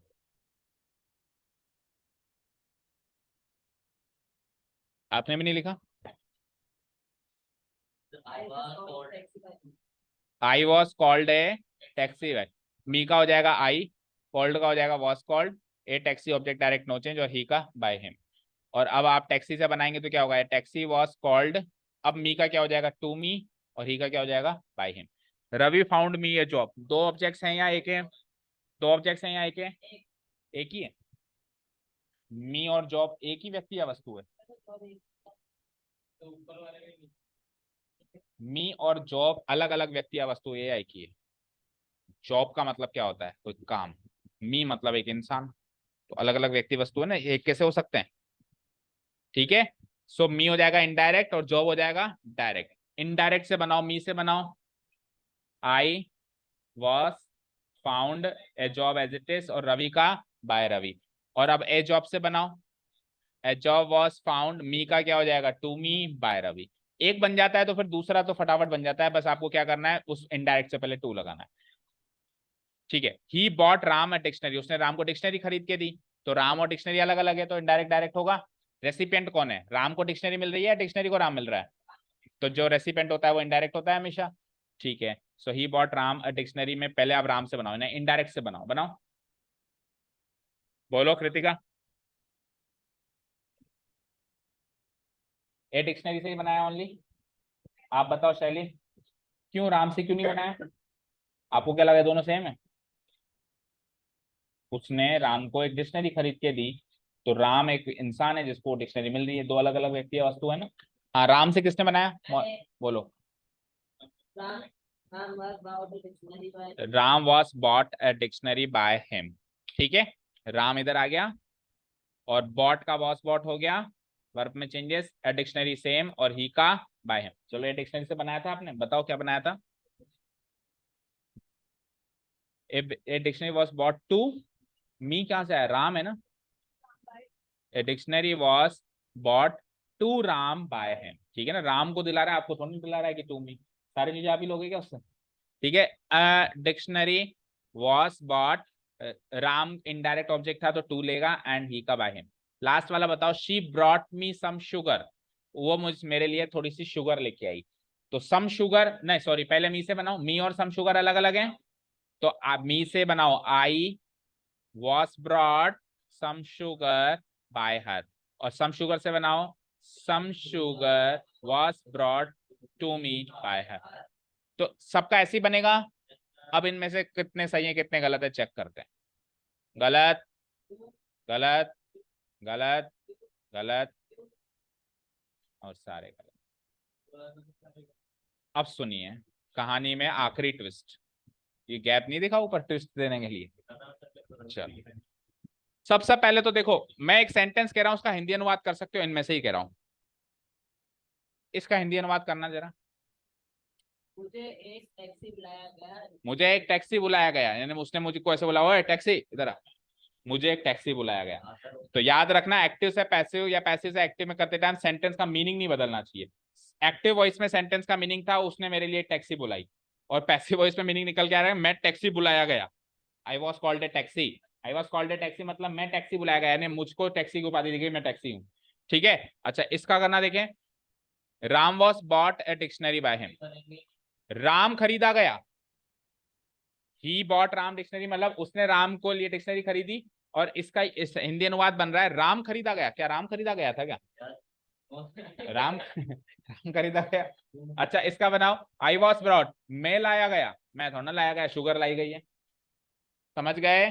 तो इन सारे सेंटेंस में आपने क्या नोटिस किया कि इनडायरेक्ट से तो गलत ही बन रहा है, इनडायरेक्ट से तो मीनिंग ही बदल रहा है, तो इनडायरेक्ट से तो मीनिंग बदल रहा है, तो इनडायरेक्ट से बनेगा ही नहीं, किससे बनेगा, डायरेक्ट से, ठीक है। अच्छा अब डायरेक्ट से जो बना है वो भी गलत बना है, तो पूरा रूल सुन लो अब। तो 5 वर्ब दे रहा हूं मैं आपको, 5 वर्ब याद करने के लिए, और याद करने की टेक्निक भी सिखाऊंगा, फनी सी चिंता मत करो। फाइंड, कॉलगेट, बाय, ब्रिंग, बोलो। सपोज करो मैं सुबह उठा, मेरे को टूथपेस्ट करनी है, और मेरी फेवरेट कोलगेट है, अब कोलगेट मिली नहीं, तो मैंने मेरे सर्वेंट को बोला कि कोलगेट कहाँ है, तो सर्वेंट ने कहा कि नहीं साहब खत्म हो गई, मैंने कहा फाइंड कोलगेट, ढूंढो कोलगेट को, नहीं मिले बाय, खरीदो, ब्रिंग, लेकर आओ, फाइंड कोलगेट बाय ब्रिंग, पहले कोलगेट की दुकान ढूंढो, फाइंड करो, फिर बाय करो, खरीदो, ब्रिंग, लेकर आओ। ये कोडवर्ड याद हुआ क्या, फाइंड कोलगेट बाय ब्रिंग नहीं याद हुआ, फाइंड कोलगेट बाय ब्रिंग, अब कोलगेट की स्पेलिंग बदल देना, कॉल अलग लिख देना, गेट अलग लिख देना, है ना। तो 5 वर्ब्स देखिए, find, call, get, buy, bring, वो कोड वर्ड में कॉलगेट के मर्ज कर दिया अपन ने, बाकी ये 5 अलग अलग वर्ब्स हैं। अगर आपके सेंटेंस में इन 5 में से कोई भी एक वर्ब है, जैसे इसमें गेट आ रही है, जैसे इसमें कॉल आ रही है, जैसे इसमें फाइंड की सेकंड फॉर्म फाउंड आ रही है, इसमें बाय की बॉट आ रही है, इसमें ब्रिंग की ब्रॉट आ रही है, तो हाँ जाओ, जाओ जाओ जाओ, जाओ जाओ जल्दी जाओ, इनको जाने दो फिर पढ़ेंगे, जाओ, बोलो। आपको इंटरेस्ट नहीं आता कि ये क्या सर ने बताया मैं सुनूं पूरी बात, इस चीज में इंटरेस्ट नहीं आता, केवल इस चीज पे फोकस रहता है। मेरे को पता है 10 बजे पहुंचना था कहीं, और घर वालों को लेके जाना था, वो सारे घर वाले निकल चुके हैं, पूरा घर खाली है, मैं भी तो बैठा हूँ ना, 11-18 हो रही है, छोड़ दो, फिर अगर ग्रामर क्लास नहीं लेनी है तो नेक्स्ट क्लास से ऑफ करते हैं, शट ऑफ करते हैं ये बैच, यही एक ऑप्शन बचा है मेरे पास, क्योंकि मेरे पास Monday to Friday Saturday time है नहीं, और संडे को शायद आपके पास टाइम नहीं है, इवन संडे को तो मेरे पास भी टाइम नहीं है, बहुत सारे काम रहते हैं, पर केवल और केवल इसलिए भी ठीक है, कोई बात नहीं, लेकिन आपको इंटरेस्ट नहीं है तो यू कैन प्रोसीड फॉरवर्ड, और आप कर लेना अपने आप या किसी और टीचर से कर लेना। फोन आ रहे हैं, फोन क्या बहुत कुछ आ रहा है मेरा तो, पर आपको शर्म नहीं आ रही बस। Find, call, get, buy, bring, first of all अगर ये 5 वर्ब्स हैं, साथ में 2 ऑब्जेक्ट हैं, तो इनडायरेक्ट ऑब्जेक्ट से कभी पैसिव वॉइस नहीं बनाना है, डायरेक्ट ऑब्जेक्ट से पैसिव वॉइस बनाना है। तो इनडायरेक्ट ऑब्जेक्ट से कौन से बने थे, ये गलत, ये गलत, ये गलत, ये गलत, पैसिव वॉइस तो बनेगा पर इनडायरेक्ट से नहीं बनेगा, किससे बनेगा, डायरेक्ट से। अब डायरेक्ट ऑब्जेक्ट से भी जब बनेगा तो मैंने कहा था जब डायरेक्ट ऑब्जेक्ट से पैसिव वॉइस बनाते हो तो इनडायरेक्ट से पहले टू लगाया करो, लगाया करो। तो वो टू अब की बार टू ना लग के फोर लगेगा। क्या लगेगा? फोर।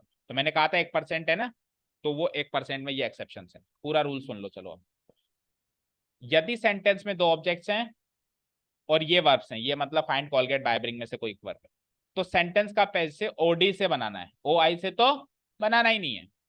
और ओ आई से पहले प्रीपोजिशन फोर का प्रयोग करना है। भाई सेंटेंस का पैसिव वॉइस आप ओडी से बनाओगे तो ओ आई को एज इट इज रखोगे ना, ओ आई से पहले प्रीपोजिशन तो लगेगा, लेकिन वो टू प्रीपोजिशन जनरल केस में लगता था, वो अब की बार क्या हो जाएगा? फोर हो जाएगा। इस टू को फोर करो, इस टू को फोर करो, इस टू को फोर करो, इस टू को फोर करो और इस टू को फोर करो। अब जो ये सेकंड वाला सेंटेंस है ये इनका करेक्ट पैसिव स्ट्रक्चर है। और आप पढ़ लो, अब सारे सही लगेंगे आपको। ए job was got for me, मेरे लिए एक जॉब ढूंढी गई या प्राप्त की गई बाय हिम, उसके द्वारा। A taxi was called for me, मेरे लिए एक टैक्सी बुलाई गई बाय हिम, उसके द्वारा। A job was found a for me by Ravi, मेरे लिए जॉब ढूंढी गई। A dictionary was bought for me, एक डिक्शनरी मेरे लिए खरीदी गई। Some sugar was brought for me, मेरे लिए कुछ शुगर लाई गई बाय हर, उसके द्वारा। अब मीनिंग वाइज भी ये सेंटेंस वही मीनिंग शो कर रहे हैं जो एक्टिव वॉइस में मीनिंग है। मीनिंग नहीं बदलना चाहिए कभी भी, एक्टिव से पैसिव, पैसिव से एक्टिव। और सिमिलरली डायरेक्ट से इनडायरेक्ट स्पीच और इनडायरेक्ट से डायरेक्ट स्पीच में भी कभी भी मीनिंग नहीं बदलना चाहिए। समझ आया क्या? तो क्या क्या कवर किया आज अपन ने? वॉइस ट्रांसफॉर्मेशन के 5 major changes, subject object, object subject, verb कैसे बदलती है, और एजेंट से पहले बाई आता है। देन डेक्लेरेटिव स्ट्रक्चर्स के सारे सेंटेंस कवर हो चुके हैं बेटा, और डबल ऑब्जेक्ट वाले भी हो चुके हैं। डबल ऑब्जेक्ट में 3 मुख्य बातें हैं। पहली बात, तो दो ऑब्जेक्ट हैं तो एक इनडायरेक्ट, डायरेक्ट। इनडायरेक्ट से बनाओगे तो क्या बनाओगे? डायरेक्ट से बनाओगे तो ये तो हो गई पूरी एक बात। दूसरी बात, कई बार दो ऑब्जेक्ट होते हैं, दिखाई देते हैं लेकिन होते नहीं है, एक कॉम्प्लीमेंट होता है उसका, तो आपको संभल संभल के कदम रखना है। अगर एक कॉम्प्लीमेंट है तो कॉम्प्लीमेंट वाले से नहीं बनाना, केवल ऑब्जेक्ट वाले से ही बनाना है।